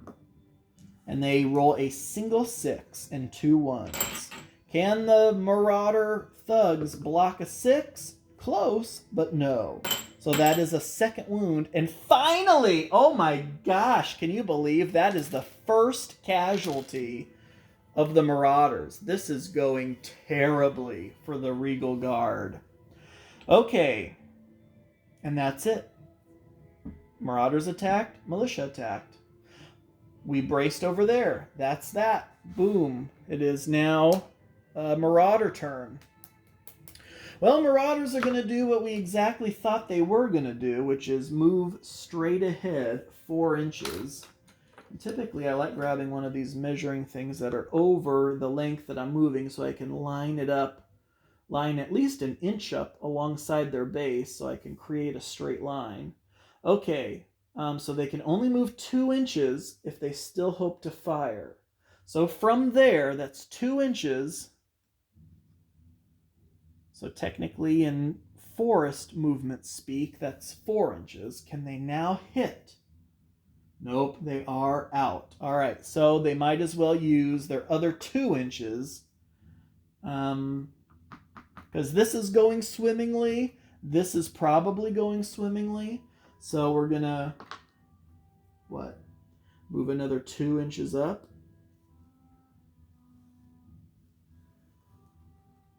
So we are now in cover and can fire 12 inches. We have the entire breadth. Yep, we can hit anything we want. Of course, we can't hit them because they're in a combat with a friendly unit, but if that goes south, we can still then hit something if the Marauder Cav are no longer there. But more importantly, we can rain hell down on these crossbowmen from within cover. Oh boy, this is not good. Okay, so that was movement. We are fine where we are. We're fine where we are. So then, ranged attacks. No ranged attacks possible because we moved twice. So then it's close combat. Combat here, combat here. Let's get this easy one out of the way because we have a little issue going on up top. All right, so over here we have, it's no longer a 2-2. It's a 2 for the Marauder Thugs. It's only a 1 now for the Mounted Militia because they were 1. +1 for their cavalry bonus is a 2. -1 for being panicked now at 50% or less. So they're down to 1. So it's 2-1. Oh, but look at that. It actually was fine because now 2 + 1 is 3. 1 + 2 is 3. These attacks are simultaneous, which is good news for the Mounted Militia. That means they'll get all 3 of their attacks. And let's go ahead and do those now. Needing 2s or better. because I have a feeling they're not going to have all their guys left soon. And now they rolled a 1, a 2, and a 6. So the 2 and the 6 will get through. If these are double 1s, that would have been fantastic, but it's not. So they do block one of those wounds. The 6 still gets through, so that is just, though, another wound. All right, so then now it is Marauder Thug time, and they're rolling 6 dice, needing 2s or better. They roll pretty nicely. Now, did they also get their Marauder special? No, they don't. So 5 defense dice for the Mounted Militia. Looks like they block 3 of it. That's 2 wounds. Pop goes another Mounted Militia. Oh boy, and see, once you start taking wounds, taking casualties out of the front rank, that starts affecting the number of your attack dice. I don't think those Mounted Militia are long for this world. Okay, so now let's come over here. This is the big combat where we have a lot to think about here. We could, of course, just brace ourselves, but no, let's go on the offensive. Marauder Cav. So Marauder Cav, even if they directed all their attacks to one unit, in a situation like this, both opposing units would also get to attack. So you might as well split up your attacks as much as possible. That is the question, though. How do we want to split those up? But let's worry about that after we roll for initiative. So all 3 of these units are going to have to roll. We have some interesting initiative modifiers here. So let's roll for Marauder Cav first. Marauder Cav have initiative of +3. And that is bumped up to a +4 because of their cavalry bonus. However, just double checking, I'm pretty sure the Cav bonus is negated if they are outnumbered. So let's find out here. Cavalry. Ability is lost if the cavalry unit is outnumbered. All right, so they are not +4. They no longer have a flank. So they are strictly a +3. 3 plus 2 is a 5. Now we're going to roll for the swordsmen. Swordsmen are a 2 down to 1 for being panicked. So they are 1 plus 3 is a 4. And then axemen. Axemen are going to be great. They are a 2 plus 1 for the flank. So they are a +3. 3 plus 1. Oh no! So it doesn't even matter. The swordsman and the axeman will both go simultaneously after the Marauder Cav. Alright, so how do the Marauder Cav want to split up their attacks? They can, first of all, they'll get 2 attacks straight ahead no matter what. And then 1 attack no matter what to the side. So it's this guy on the corner who can either direct his attacks to the front or to the side. Do we want 4 dice here, 4 dice here, or do we want 6 dice here, 2 dice here? 6 dice over here would make sure that those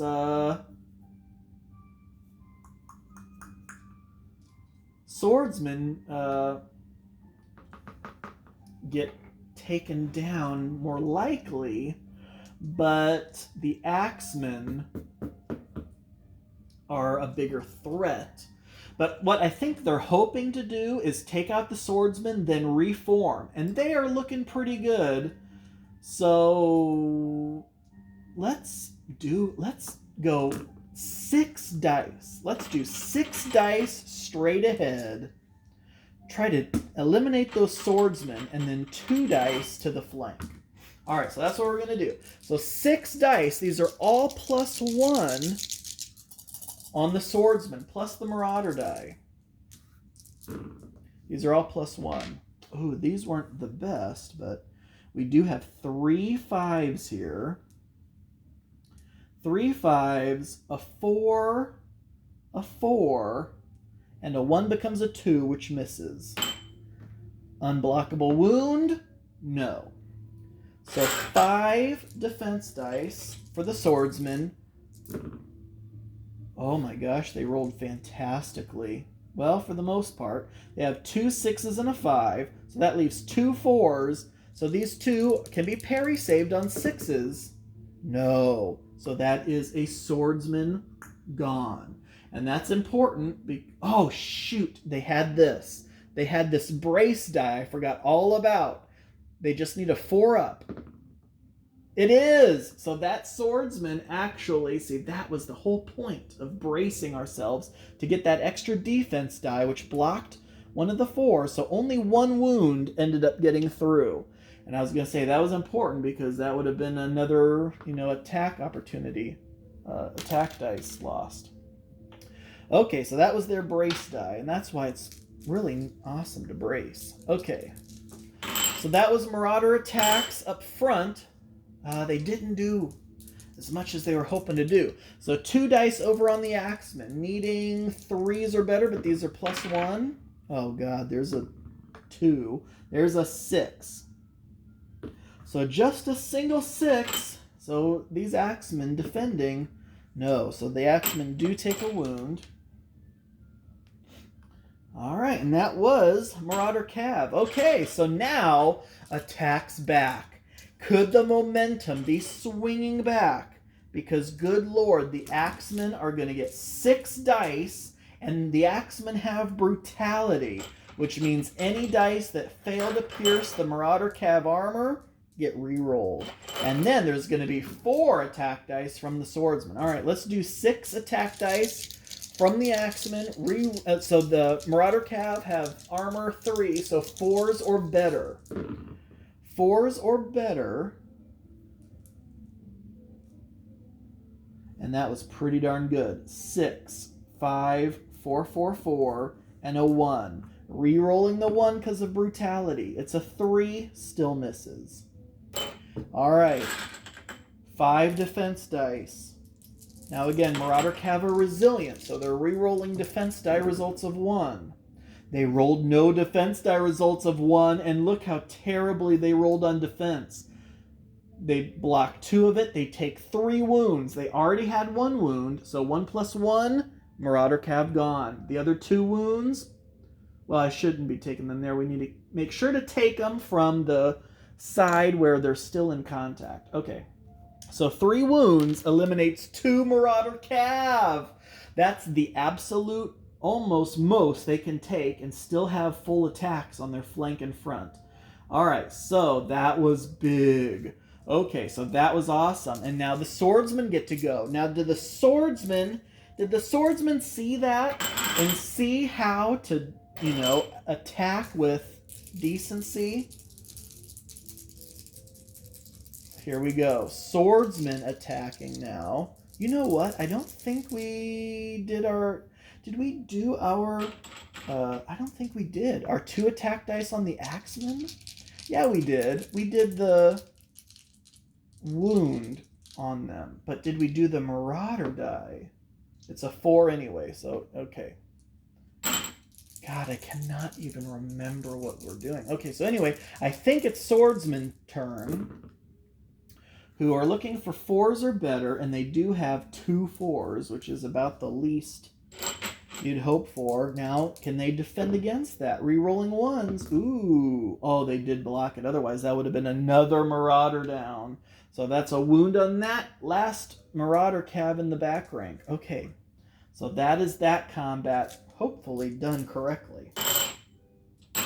All right. So, in retrospect, these mounted militia are facing the last... Are these trees in the way? You probably can't even see what's going on over there anyway. Alright, so swordsmen have a wound and 2 guys left. 5 guys left in the Axemen, but a wound. 4 guys left in Marauder Cav and a wound. So, I mean, there's a lot of bloodshed going on over there. That was Marauder turn. It is now Regal Guard turn. We like where we are, we like where we are. We don't really like the situation over here, but we're going to stay there anyway. The crossbowmen abandoned the militia. The crossbowmen were supposed to move up far enough so that when the militia did get eliminated, they could then start firing into them. But now they've moved back. Oh God, like cowards. Can they move? You know what? We just need to move up. At 12, we could hit them. So we're going to move and shoot. And let's get into a position, if we could, please, where we can be of some assistance to our friends. So what is this? This would be a 1, 2, 3-inch wheel. With a 3-inch wheel, I don't even think a 3-inch wheel would get us into range over there. So I think we should move forward first. Let's move forward 2. Now are we in range? No. Oh boy. Well, let's move another 1. Now are we in range of 8? Ugh, no, we're not. Can we wheel an inch and get in range? Because I do want to wheel here. That's kind of the point. I think we will. So we're right here. We're wheeling for our 4th movement point. Please tell me that is within 8 inches. Yes, just barely. Because I want our front arc to be able to get over here eventually too. 8 inches means eventually we're going to have to be right here. And remember when we were over here and we were so happy about that, and then for some reason I got scared and ran off. All right, but we have moved and we are going to shoot, but we are going to suffer the move and shoot penalty. But again, because we're crossbows, that's actually not a terrible thing, because it's a +1 for crossbows, -1 for move and shoot means it's just face value of die. However, they do get +1 for being in cover. All right, so movement's done. Now it's time to shoot. Crossbows are rolling 6 dice, looking for 2s or better against the bowmen. All right, that was not bad. 2 6s, 2 4s, and a 3. Now the bowmen defending against this are +1 for being in cover. So that's 2 6s essentially. A 4. 2 1s become 2s. So that is 2 wounds that will kill a bowman. All right. Now every unit except these crossbowmen have casualties. Okay, this is getting a little bit more interesting now. Okay. Close combat. Question of the day. Do we brace over here again, or do we just go for it? You know what? Okay, so how would this work? If we brace here, would they be able to direct attacks at us? I don't think so. On the active player's turn,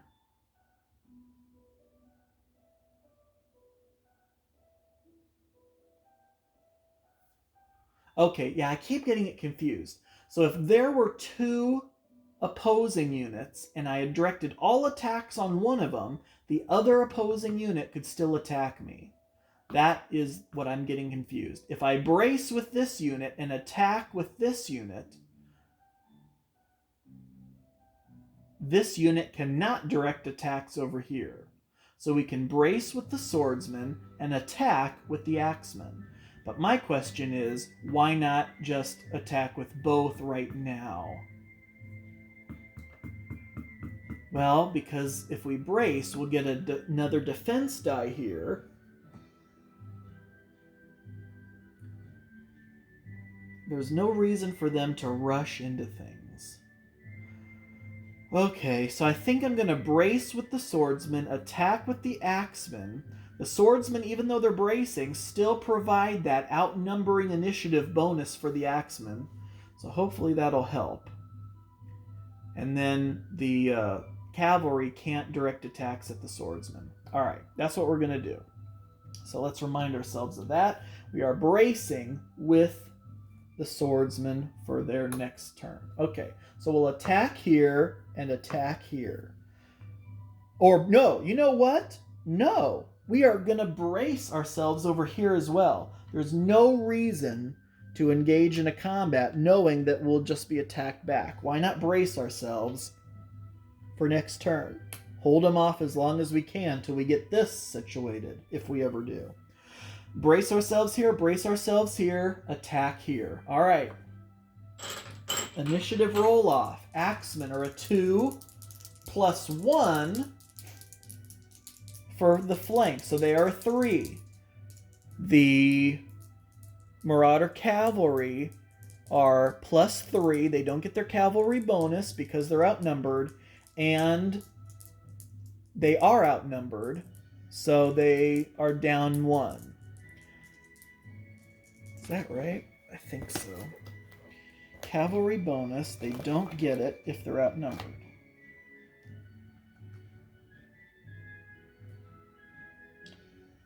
Against non-polearm cavalry. Oh my gosh. Oh my goodness. I don't think I updated... yeah, I didn't. I actually did not update my ability checklist. Okay, so we'll have to do that in a second. Alright, so cavalry. This modifier still counts when the cavalry is panicked. However, this ability is lost if the cavalry unit is outnumbered. So they lose the cavalry ability. And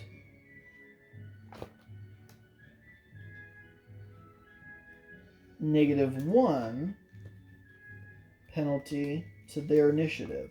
So they lose cavalry initiative. And, I mean, didn't I calculate this all last time, too? So they don't get the cavalry ability, and they're outnumbered, so they're -1. So that's a 3 down to a 2. So it's 2 for them, 3, because of the flank for the Axemen. 2 to 3. Oh my god, it didn't matter. Cavalry die was so much higher. Alright, so they will get 4 attacks. 4 attack dice plus their Marauder die. I'm just going to roll them all at once on the Axemen. These are all +1. 1 on the Marauder die means nothing. 3 6s. And a 4. Can't forget the 4. Only needed 3s or better. This is not good for the Axemen. Axemen are rolling... You know what? This actually is good for the Axemen, and I'll tell you why in just a second. 4 defense dice. They block 1 of it, taking 3 wounds. That guy's dead, and 2 wounds on that guy kills him. Now, this was what the Axemen actually were waiting for. Why? Because Axemen have an ability called Fury, which means they get +1 to their attack dice when at half or less strength. And units with Fury do not panic. So, they're not panicked, and all their attack dice that they're going to get right now, so it's actually a good thing the cavalry went first, are all +1, and they have brutality. They need 4s or better, and these are all +1. Oh, God. Well, it's a mixed bag. So they have 2 6s, a 3 becomes a 4, and then these 1s and 2s, because of brutality, they become 2s and 3s, because of Fury, I mean. And that's not enough to pierce the armor, so brutality means they all get re-rolled, and they're all still +1. Well, that 4 becomes a 5. So they got 4 out of that.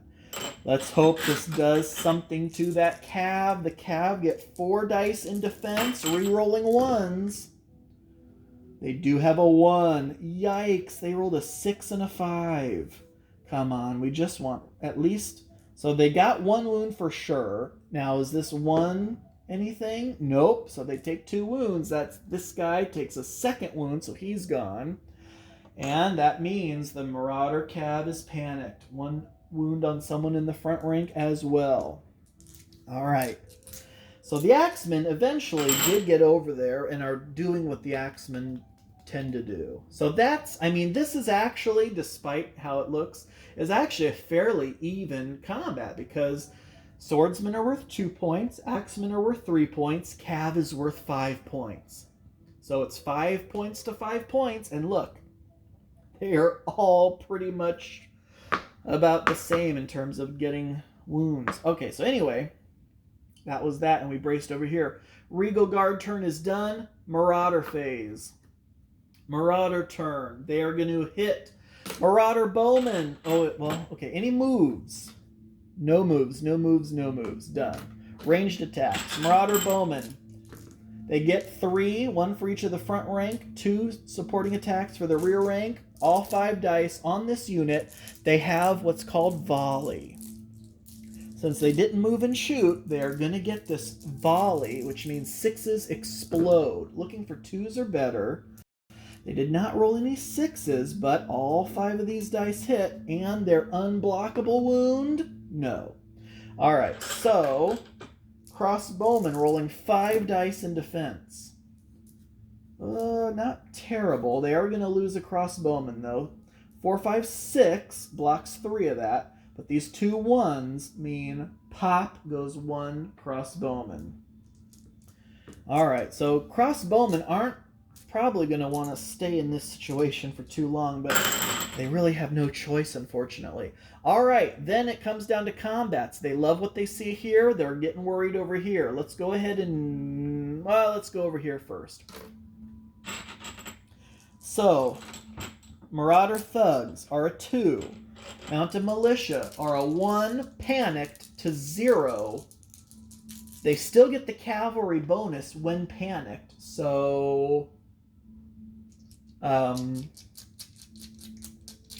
that means that they are still just a +1. So it's a 1 to 2. Alright, and yeah, so that's 2 plus 6 is 8. 5 plus 1 is 6. So Bandit Marauders, these Marauder Thugs are going first. 6 dice. No benefits, plus their unblockable thing. Oh my god, look how terrible that was. A 4 and a 6 is the only thing that got through. Oh, I guess and that 2, technically. Alright, so no unblockable wound. 3 dice in defense. They block the 2 and the 4, so that is a wound, and that means they are going to get... oh god, I keep forgetting about the bracing die. Can they get a 6 here? No. That was their whole point of bracing, and I always forget to do that. Okay, so that means the Mounted Militia will get 2 attacks back, 2 attack dice back, needing 2s or better. And they roll a 4 and a 5. You know, respectable, not bad. 1 more wound will peel off another thug. And there's a 3, so that is a guaranteed wound, and the other die is a 6, so that is a 1 thug gone. Alright, so the militia are hanging around over there. Oh my gosh, that's fantastic. Okay, so that was that combat, and that still didn't go quite the way that the Marauders were hoping. Alright, now over here, this is where things are going to get a little messy. Swordsmen are panicked. They are a 2 initiative, down to 1 because of the panic. 1 plus 2 is 3. Marauder Cav are a 3. Outnumbered down to 2. And that is that, because they don't get outnumbered and panicked. Outnumbered and panicked means -2. So they're a 3, down to 2, down to 1, and that's it. They get a cavalry bonus, but that's negated because they're outnumbered. Dang. So they're a 3, outnumbered down to 2, panicked down to 1. So they are a 1... oh, God. Why don't I move this over here? 1 plus... can you see that then? Kind of. It's a 6. 1 plus 6, folks, is a 7. Marauder Cav are probably going first. Axemen are a 2, plus 1 for the flank is a +3. 3 plus 4 is also a 7. So that means they'll be going simultaneously. So a 7 for them, a 7 for them, and a 3 for them. Alright, so let's do this here. The Marauder Cavalry are gonna... what do they do? Do they do 2 dice over here and 4 dice straight ahead? Or do they do all 6 straight ahead and ignore them? Let's try to kill all the swordsmen. You know what? Let's try to annihilate all the swordsmen. So we're directing all 6 attacks straight ahead. These are all +1, needing 3s or better. Essentially, just 2s or better. God, they didn't roll very well. So that 5 becomes a 6. These 2 3s become 4s. These 2 2s become 3s. And this 1 is nothing. Unblockable wound? No. 5 defense dice. Oh, no. And the bracing die. See how much of that we can negate. 6 blocks a 6.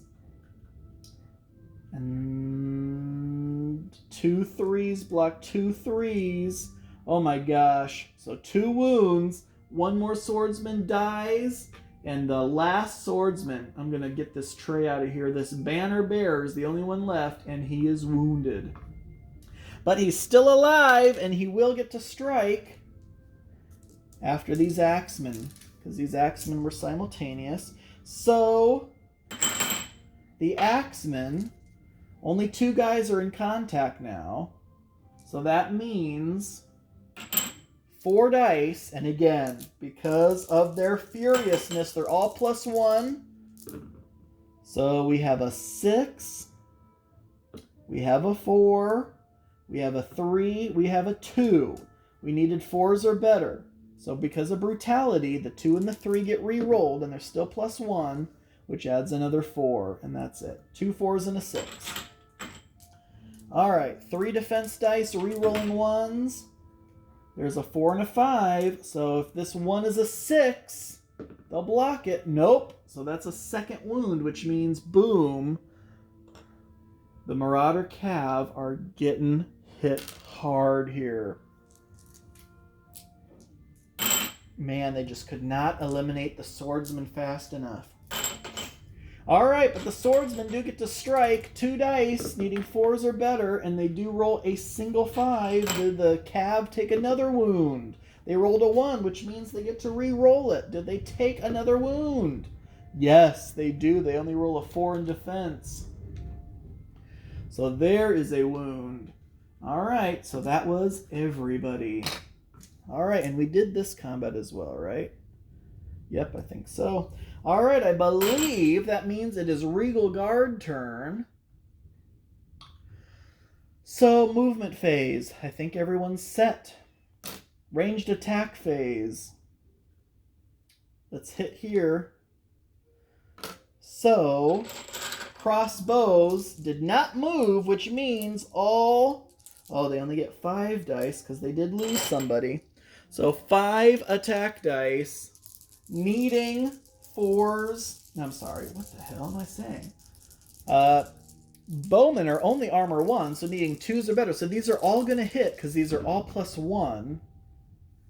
Look at that. 3 5s. Nice. 3 5s, a 3, and a 2. The 2 and the 3 I'm not a fan of. Alright, but these defense dice are all +1. Oh my god, I think they blocked it all, because all those 5s are all 6s. Yep. So completely blocked. Oh god, that's a shame. That was a shame, because that really could have opened things up. Alright. We are going to once again brace ourselves here and here. And just attack with the axemen. Axemen are 2 + 1 for the flank is 3. Marauder Cavalry are 3. Outnumbered down to 2. Panic down to 1. 3 to 1. There we go. Axemen strike first. This could be it. Because we're rolling 4 dice here. All +1. Re-rolling misses. Oh, yikes. They roll pretty poorly. Oh, that's not the best. We'll see what they can do, though. That's 3 4s and a 6. So, defense dice, re-rolling 1s. No 1s, and they're dead! Oh my gosh, look how poorly they rolled in defense. They rolled a 4 and 3 3 2. 2 4s and a 6 get through, so that's 3 wounds. They only had 3 wounds left. Let's just remove the whole tray. Marauder Cav are gone. Remember earlier when I said this was not looking good for the Royal Guard? Then all of a sudden the Axes showed up. They double teamed that Royal Guard, and that was that. Free reform for the victorious unit. He's going to pivot on the spot and I guess face those archers. That's it. All right. Now the archers are like, holy hell, we better start shooting over here. And that's exactly why they positioned themselves there, so they could shoot. So on our turn, we're not going to move. We're going to combat here and shoot the axemen. Target has changed. 5 dice. 6s explode, needing 3s or better. Oh my god. That was terrible. A 3 and a 5. Unblockable wound? Yes! They do get the Marauder special. Unblockable wound and a 3 and a 5. Can they peel off one of those axemen? That would be huge. No, the axemen block it. The axemen block it. All right, that was shooting. Close combat. All right, so Mounted Militia is a 1. Down none, or down 1 because they're panicked, but up 1 because they're cavalry. So they're still a 1, 1 to 2. And they go first with a 3. 3 plus 2 is 5, 1 plus 2 is 3. All right, fantastic. They'll get their shots in. 2 attack dice, 3s or better. There's a single 4. Can the thugs block it? They do. Militia did nothing. All right, here it is. This is the time to shine for the thugs. 6 attack dice. 2s or better. There we go. 3, 2 4s, a 5, and 2 6s. Now we will remember to use this bracing die. 6 defense dice plus the bracing die. Oh my gosh, look at all those 1s. That's it. That is it. A 3 4 5 blocks a 3 4 5. But those 4 1s mean that these 3 attack dice get through. They only had 3 wounds left. Finally, the Mounted Militia meet their end. So cavalry met their end over there. Cavalry just met their end over here. Today's not a good day to be riding a horse. And now it is... things are just going crazy around here. Okay, so...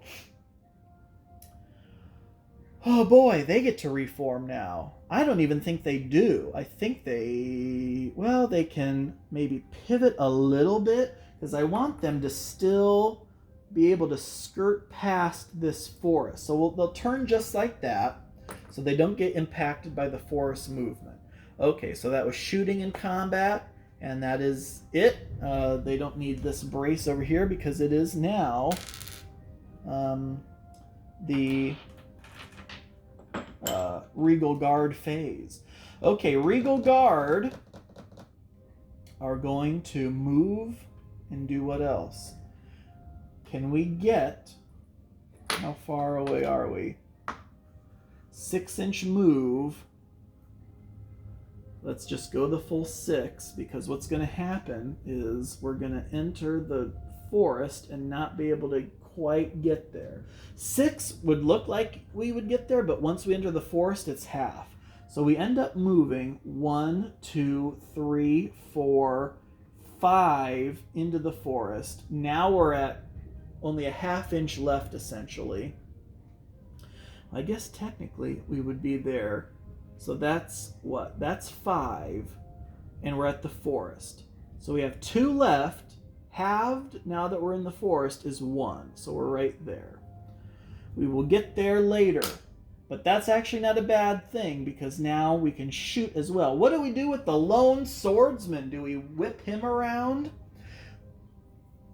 Okay, single figures, which technically he's not a single figure, but lone banner bearers and units move like single figures, so it doesn't cost them anything to turn, obviously. So it's not a formation that has to wheel. They can pivot on the spot whenever they want, and they have 8 movement.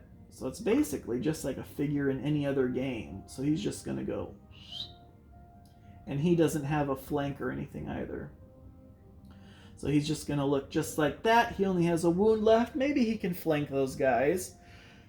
And then now we can shoot with the crossbow still. So, into cover. 1, 2, 3, 4, 5. 5 attack dice. These are all +1. So that is 2 6s. A 4, a 3, and a 2. All right, 5 defense dice, and these are all +1. A 6 and a 5, so that is a guaranteed wound. A 3 and a 2, yep, so that is a wound. Unfortunately, that's it. Not enough to stop them from getting their full attack dice. They're almost full. All right, so then that's it. Over to Marauders. Well, we're going to shoot, and we're going to shoot the Axemen, who have entered the forest, which means they do not get cover. But first, we're still in the movement phase, so we're going to want to move these thugs up. Because what we're going to want to do is take out the crossbows, I think. See, this is nuts. I don't even know what's going to happen at this point. Let's stop there and then wheel 1 inch. That way we have somewhat of a frontage facing that way.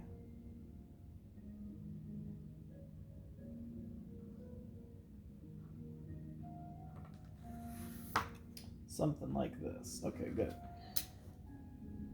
Now we can shoot. So now, 5 attack dice, and we're aiming at the Axemen again. We want to peel off as many Axemen as we can here.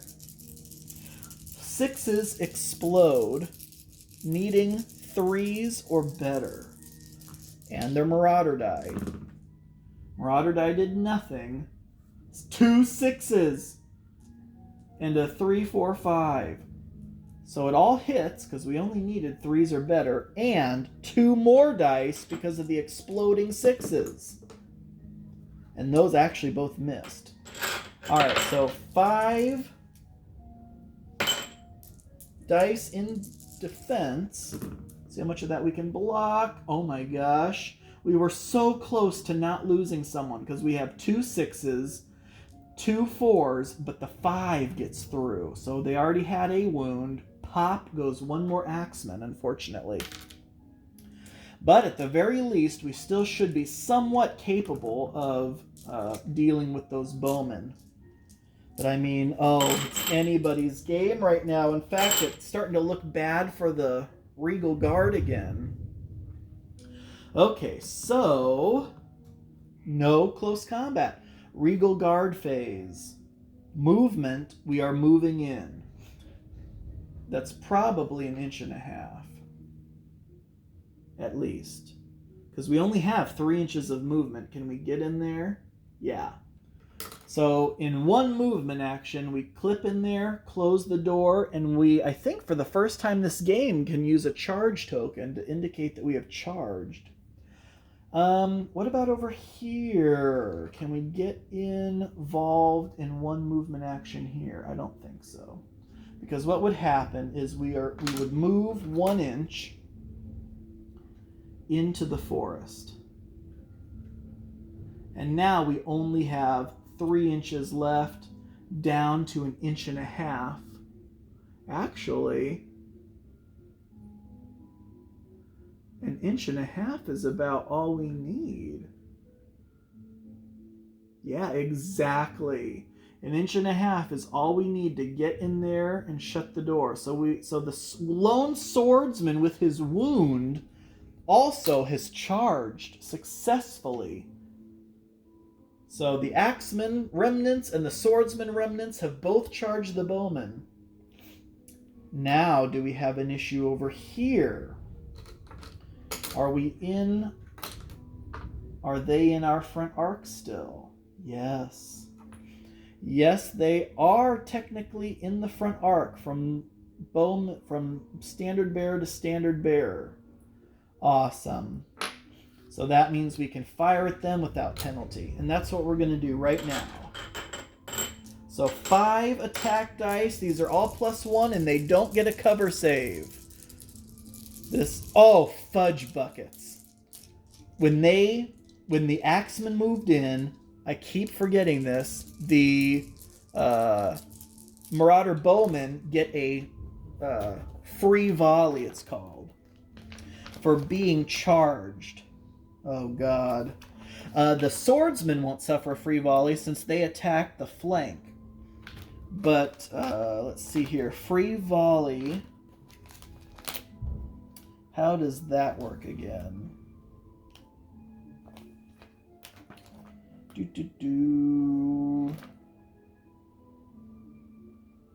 Oh, I think it's in the movement phase. Okay, free volley. When a unit single figure moving to base contact with a unit that has a range value greater than 0, they can perform free volley.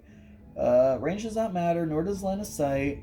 However, they get a -1 strength value, including any special abilities apart from Marauder. So Marauder cannot be used with free volley. However, they do have their volley special ability, which can be used. All right, so it's a ranged attack. So it's like another second ranged attack. 5 dice needing 3s or better, 6s explode. And they rolled 2 6s again. That was a 6 that I just messed up. Okay, so 2 6s, 2 3s, and 2 more dice that were 6s. And those 6s, if any more 6s were rolled, those would also explode. Oh, God, this could wipe the Axemen out right here, right now. They need to block as much of this as they can. And they do, thank gosh, but not enough to prevent the loss of yet another Axeman. So 2 5s and 2 4s, but 2 6s mean the second to last Axeman's dead. So we literally have 2 banner bearers moved into combat. I'm just going to move these trees just so you can see better. But that tree will be there just to remind us all it's still forest. Oh my gosh, this game is absolutely nuts. Okay, so 2 banner bears charged in. The free volley got them. Where even was I? That was when they moved in. So now over here, now the crossbowmen are attacking these thugs. All right, so they have 5 dice. 5 dice, they're all +1. The thugs have armor 1, so 2s or better. Oh my gosh, look at that. And they're all +1. So 3 becomes a 4, 2 becomes a 3. And now 5 dice in defense, and there's 3 6s there, so... Oh no! Look at that. So 3 6s still get through. 1 2 pops that guy, and then adds a wound on someone in the front rank. That's good, because we want to thin them out as much as we can before they reach us. Close combat time. Do we brace ourselves, or do we just go for it? That's a good question, honestly. That is a good question. Do we brace ourselves? No, well, we have the charge. We have the charge. We should use the charge. All right, so we are attacking both of them. All right, so Axeman is furious, and Axemen never panic because they're furious, even though he's down to a single man left. Axemen are +2, +1 for the charge is a 3. 3 plus 5, there we go, is an 8. That's exactly what he wanted. He wants to do as much as he can before he departs this life. This swordsman is panicked, but it's negated by the charge. So, oh, and he has a flank. So he was a 2, down to 1 for being panicked. So 1 plus 1 for the charge is 2, plus 1 for the flank is 3. So he's also a 3 plus 3 is 6. Nice. And then the bowmen are a 1 minus 1 for being outnumbered. And I think that's it. So they are a 0. 0 plus 3 is a 3. So both of the two guys are going to get to go. All right, let's make it count, fellas. Let's make it freaking count. So we're doing the axemen first. 2 dice needing 2s or better, and these are both plus 1. Oh, God. That was only a 3 and a 5. I was really hoping for a little bit better than that. But okay, so 2 dice in defense, but bowmen are terrible in melee. They're minus 1 in melee. So 2 dice minus 1 is a 1 and a 4. So the 4 will block the 3, but the 5 gets through, and they already had a wound there, so that is 1 more bowman dead. And then over to the axemen. So the axemen rolling 2 dice. Just straight up needing 2s or better. Well, there's a 5. I like to see that. And a 6. A 5 and a 6. And so the 6 will get through no matter what, because these 2 defense dice are minus 1. That is a 1 and a 2. That's 2 wounds. That bowman is dead. Oh, thank the good Lord. Unfortunately, though, they do get attacks back, so they'll do 2 attacks to that guy, 1 attack to that guy. Get rid of these charge tokens now. All right. 2 attack dice straight ahead on the axemen. And these are both minus 1 in melee, but they do get their marauder die. And they're looking for 3s or better.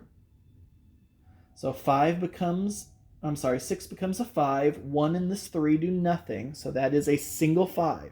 At the very least, he won't die even if he doesn't block this. And he doesn't, so he does take a wound. Now this one is the one that could be dangerous.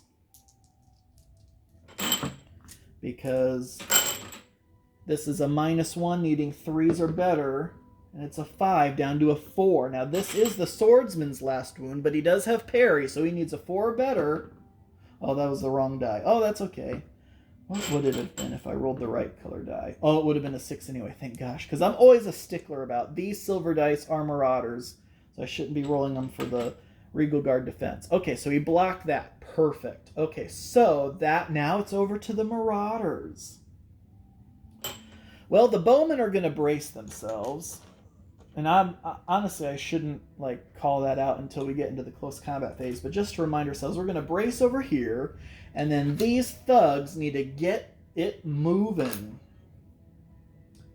What are we looking like on this edge?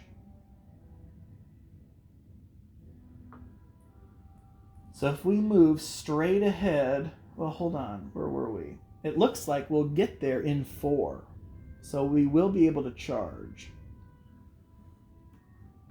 So if it would be something like that. So we clip them right there in the flank. Right? How would that be? Something like this. Because when we move straight ahead, yeah, we're going right into the flank. Even though we were in their front arc, and they were in our front arc, but when we move straight like this, it goes straight into the flank. So we're going to close the door just like that. Shuffle over to maximize the frontage, and that is a charge. Okay, so no range combat. We braced here. We're going to attack here. Thugs have a charge, so it's 2 up to a 3. So a 3 plus 6 is 9. I'm pretty sure that means they go first, because a crossbowman... Oh, charge and... they had a 2 plus a charge plus, well, I guess they're also panicked though, plus the flank. So the flank and the panic, no, they're not panicked because they're furious. Now, they are furious. Once they are down to half or less, just like the axemen, they are also furious, so they don't panic. So they are a 4 plus 6. They are a 10. Crossbowmen are just a 1. 1 plus nothing. 1 plus 1 is a 2. So yes, we'll do, so they brace themselves, so we'll do the combat over here, and it's going to be full on 3, so 2 dice apiece. These are all plus 1, and no, they actually get 3 more dice as the first round of combat because they have frenzy. They get 9 dice, and these are all plus 1. Oh god. 6. Oh, that actually wasn't the best. So 2 6s and a 5. Those are the highlights. And then 3 4s. 2 3s and a 2. Because they're only armor 1. So they're going to need 9 defense dice here. 1, 2, 3, 4, 5, 6, 7, 8. Oh my gosh. This is not turning out like I thought it would. And these are all -1, so those 2 6s are auto wounds. What else do we have here? So this 6 becomes a 5. So that blocks that one. This 5 becomes these 2 5s become 4s, so it blocks 2 4s. This 4 becomes a 3, blocks a 3.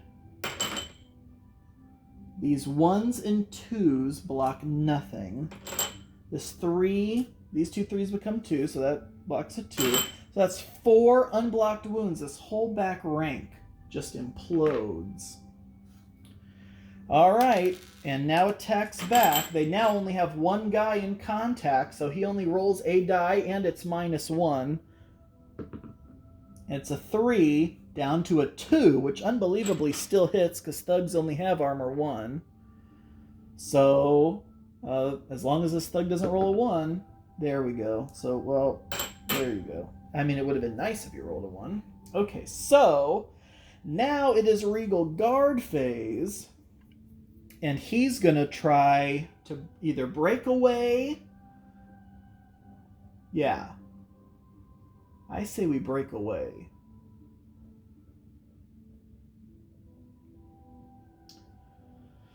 Oh boy.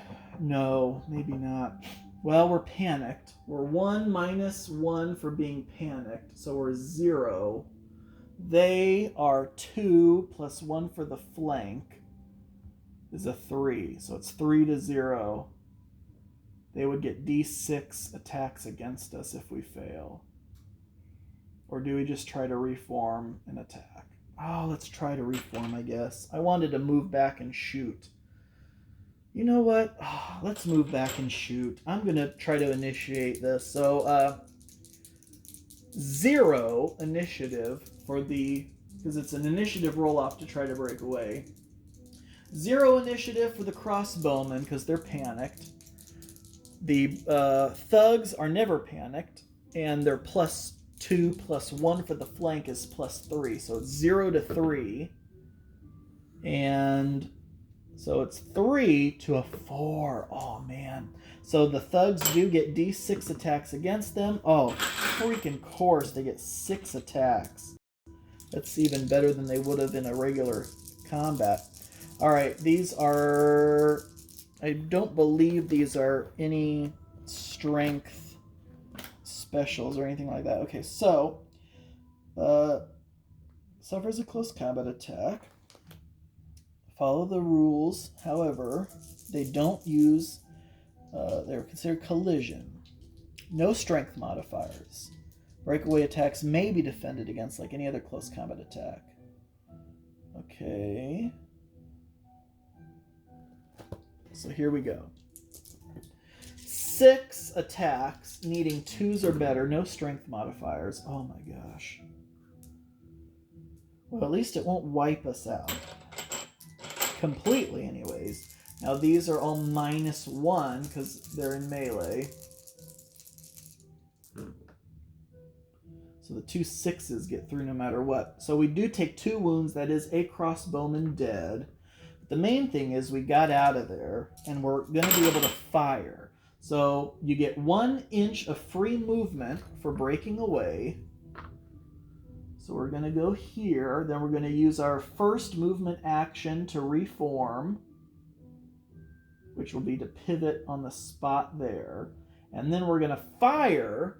Now, because we had move and shoot, that means it's -1, but we're crossbows, so it negates itself. So these are face value dice needing 2s or better, and we have a pair of 5s. That could be good. Marauder thugs have no defensive special abilities, and they both hit. So that's a 2nd wound on him and 1 more wound over here. Oh, I think that was the right thing to do, despite losing a crossbowman.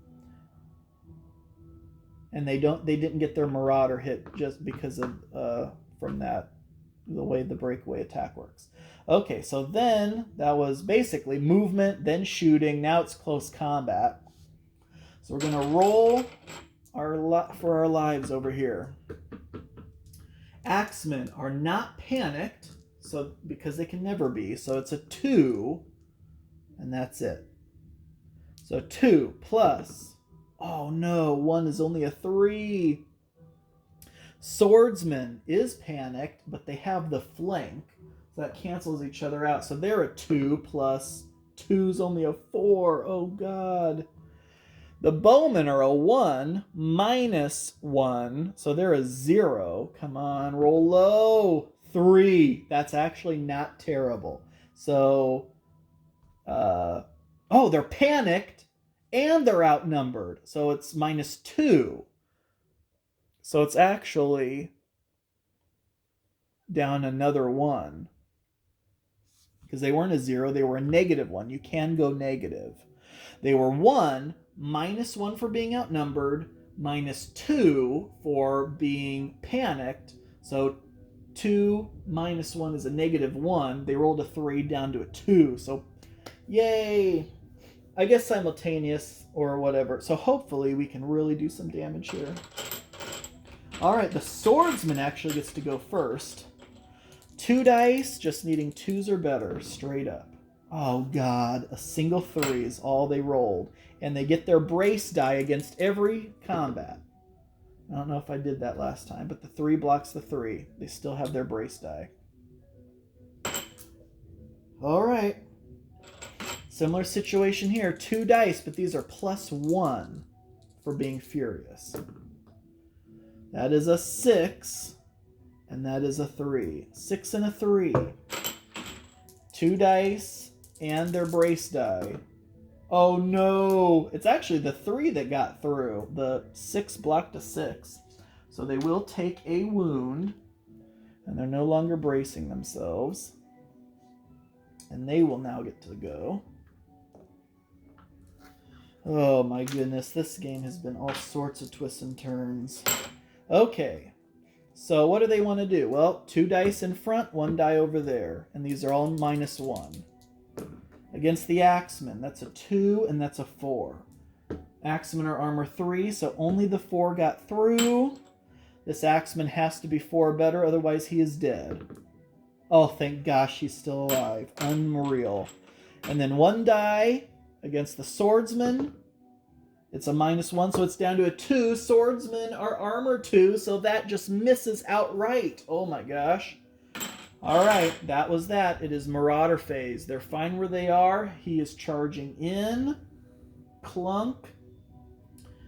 I guess it would be more like this. Doesn't matter. They all get their full complement of attacks, and that is a charge. Oh my gosh. You know what? Did I do a free volley when the thugs charged the crossbowmen originally? I don't think I did. But we will go ahead and do so now. So that's 2 dice. These are both -1. The free volley, does it get the +1 though from being crossbows? Free volley.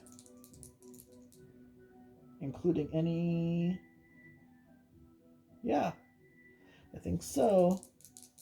However, due to the rush of bodies, it's a -1 combat strength modifier. All other rules regarding resolving a ranged attack still apply, including any applicable special abilities. So these are -1 since it's a free volley, but +1 combat strength. So these are just 2 face value, needing 2s or better. Well, there's a 2. And there's a 3. Oh, God, that was pathetic. That was our chance.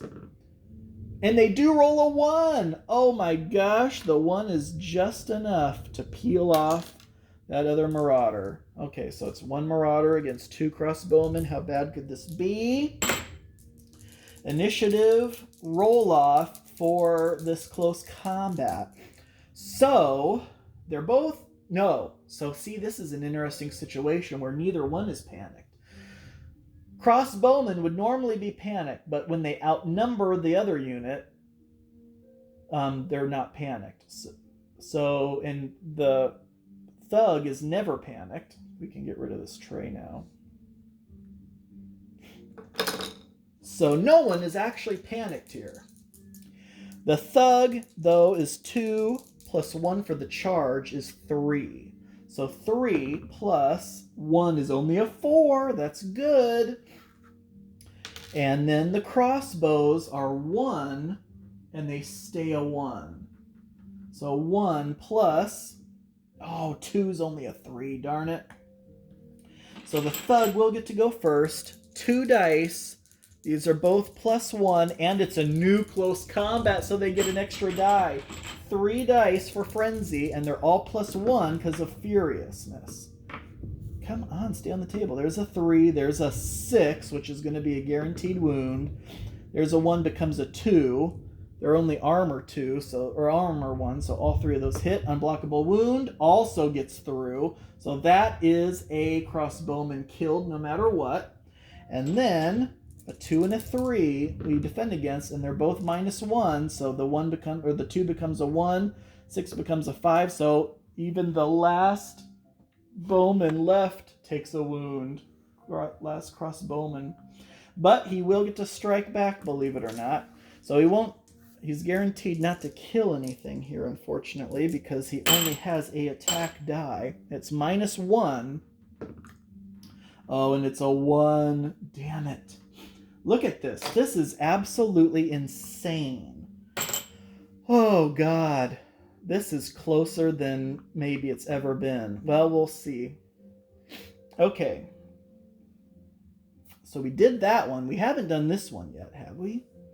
Oh, I'm getting so confused. Okay, so... Because it's Marauder turn. He charged in, got fired, and then we completed that one. I think we still have over here left to do. So let's roll for initiatives over here. Bowmen are outnumbered. They're 1. They're panicked, so they're -1. So they are, -1. -1 plus 1 is 0. They are literally initiative 0. So then it just depends on who goes first here. So axemen and swordsmen. Swordsmen are panicked but have a flank, so it's a 5. They're never panicked, so it's a 4 plus what for axemen? 2, so that's a 6. So axemen, then swordsmen. 2 dice for the axemen. They're both +1. And that's a 2, which will hit, and a 6. 2 and a 6, and the 6 will hit no matter what, because those were -1. So that is a single wound. Kills another bowman. And then the swordsman, 2 dice. Straight up 2s or better. God, only a 3. They have the advantage here. But a 1 in defense, -1, means another wound. Jeez Louise, come on, we need to finish off those bowmen. Okay, over here. No, okay, so now it's Regal Guard phase. Do we brace ourselves? What do we do? We are going to brace ourselves over here. We could try to break away again. Do we dare try to break away and fire at the guy? Or do we take our lumps in melee? I say we try to break away because we're going to have the same initiative deficit even if we are in combat. So they're going to hit first probably anyway. We might as well try to get the benefit. So I'm going to try to break away, honestly. Okay, so no one's panicked because they're the same number of units, and they did not charge. So I'm pretty sure the only initiative bonus here is initiative +2 for thugs, +1 for crossbowmen. Why did I think the thugs had such a higher thing one another time? Oh, because they had a flank or something? Yeah, they must have had a flank at one point. So it's really just 1 to 2. So if we can break away here and fire, we may have a shot. Crossbowmen, initiative 1. They're not panicked because they equal the number of their opponent. Marauder thugs, initiative +2. They're not panicked because they're furious. 1 to 2. Damn it! That was our one freaking chance at breaking away and then shooting, because now they get this many attacks against us. 5. Well, so long to that crossbowman. 2s are better. So it's a 3, a 4, and 2 5s. So technically or 2 5s or 2 3s. I can't remember. We'll leave it like that because these are all -1 because crossbowmen are terrible in melee. And that is all they needed was a wound to kill that final crossbowman. So in retrospect, that may not have been the wisest idea, but they were going to probably end up going first in close combat anyways. Alright, so then he gets a free reform, which doesn't matter for single figures, but he's going to turn that way. And then over here, are we going to brace ourselves or attack? I say let's just attack. This is absolutely bonkers. Alright, so they are 2. Axemen are 2. 2 plus 5 is a 7. Nice. Swordsmen are 2, down to a 1 because they're panicked. Up 1 because of the flank is a 2. 2 plus 5 is also a 7. Nice. Come on, we need to finish off these freaking bowmen. Bowmen are 1, so they're -1. I always do that. So they're down to a 3. So these 2 get to go first in any order. Let's do the swordsman first. They have 2 dice, needing 2s or better. A 1 and a freaking 4. Come on. This is -1, and that is a wound. That'll kill another bowman. We have a shot here at eliminating this. Look at this. This is insane. It's never gone down to the wire like this. Are you kidding me?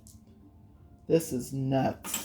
There's 4 standard bearers left. That's it. I've never had it go this close before. Drag out this long.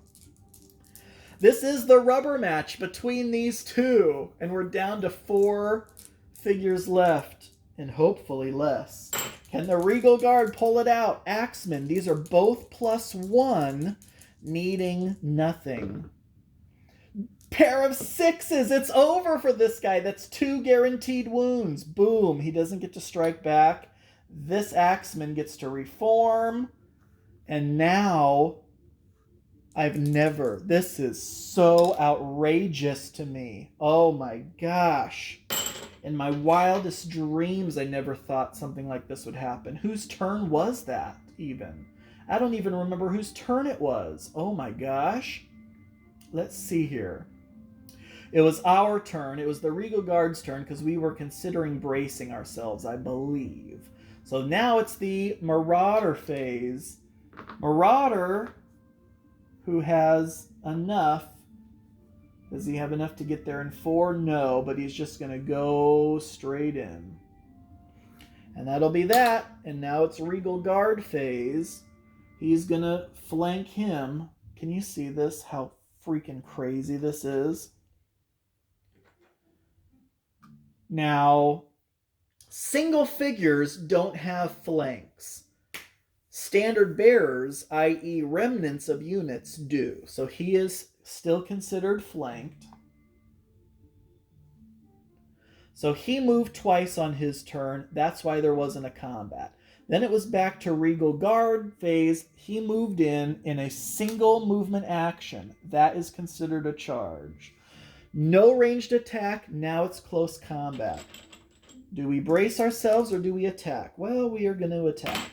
All right, so swordsmen are not panicked because it's down to a single figure.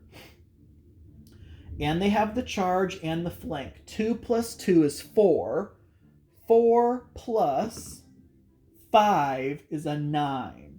6 plus 3 is 9. This standard bearer for the axeman is 2 straight out. No flank, no charge, and he never panics, even though he wouldn't have panicked anyway. So he's simply a 2. 2 plus 6 is 8. Oh my gosh! They might both be able to go first here. The Marauder, he's outnumbered. He's a 2.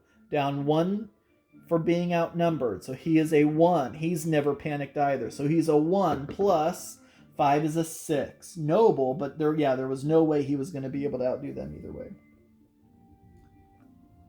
Swordsman strikes first.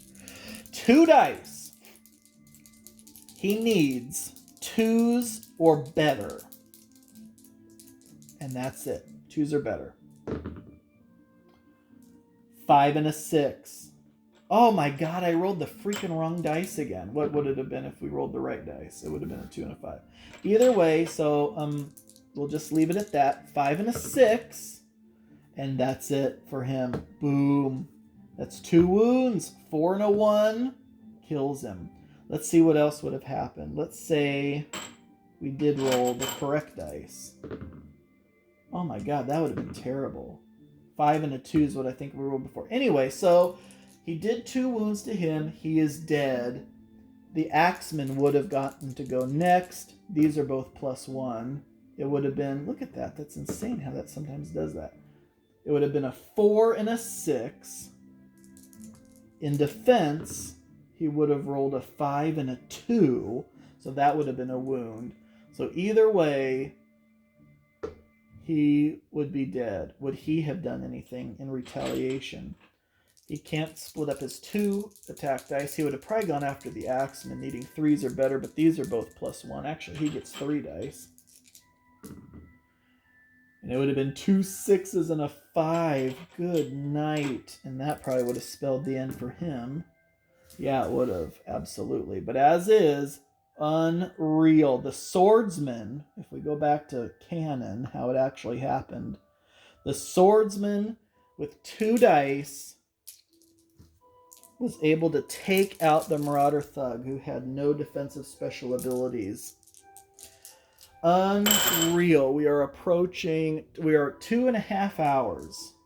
It's never gone that long before, but I have done a lot of talking, and this played out. I mean, talk about balance. That is what I absolutely cannot believe. That in this game of so many variables, all the different attributes, let's take you in for a closer look at the 2 victors. They are the banner bearers, the last remnants of the axeman and the swordsman, who in the end was able to take out the very last Marauder Thug. And actually, for the Marauders, since they don't have an icon on their flag, I should have just left a regular old Marauder Thug as the last guy standing.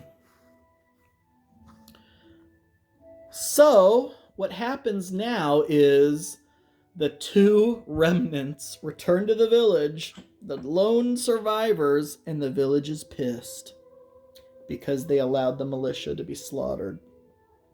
Honestly, I don't think they would be that pissed because the Regal Guard also got slaughtered. But in the scenario, if at least one mounted militia did not survive, then the Lunar Knights of the Obsidian Eclipse spread propaganda that was because the Regal Guard just thrust the militia out there to get slaughtered and use them, essentially. And then the peasants rise up, and the next scenario is a peasant rebellion against the Regal Guard thanks to the Lunar Knights propaganda. That's only, though, if the militia had been slaughtered, which they have, but I think we can safely say that the Regal Guard did their due diligence too. So, because there's only literally 2 survivors out of all of these casualties. That's absolutely insane. So I hope you guys found that as interesting as me. That was absolutely unreal. All right, folks. Thank you all so much for watching. This has been Battlefields of Mana, and until next time.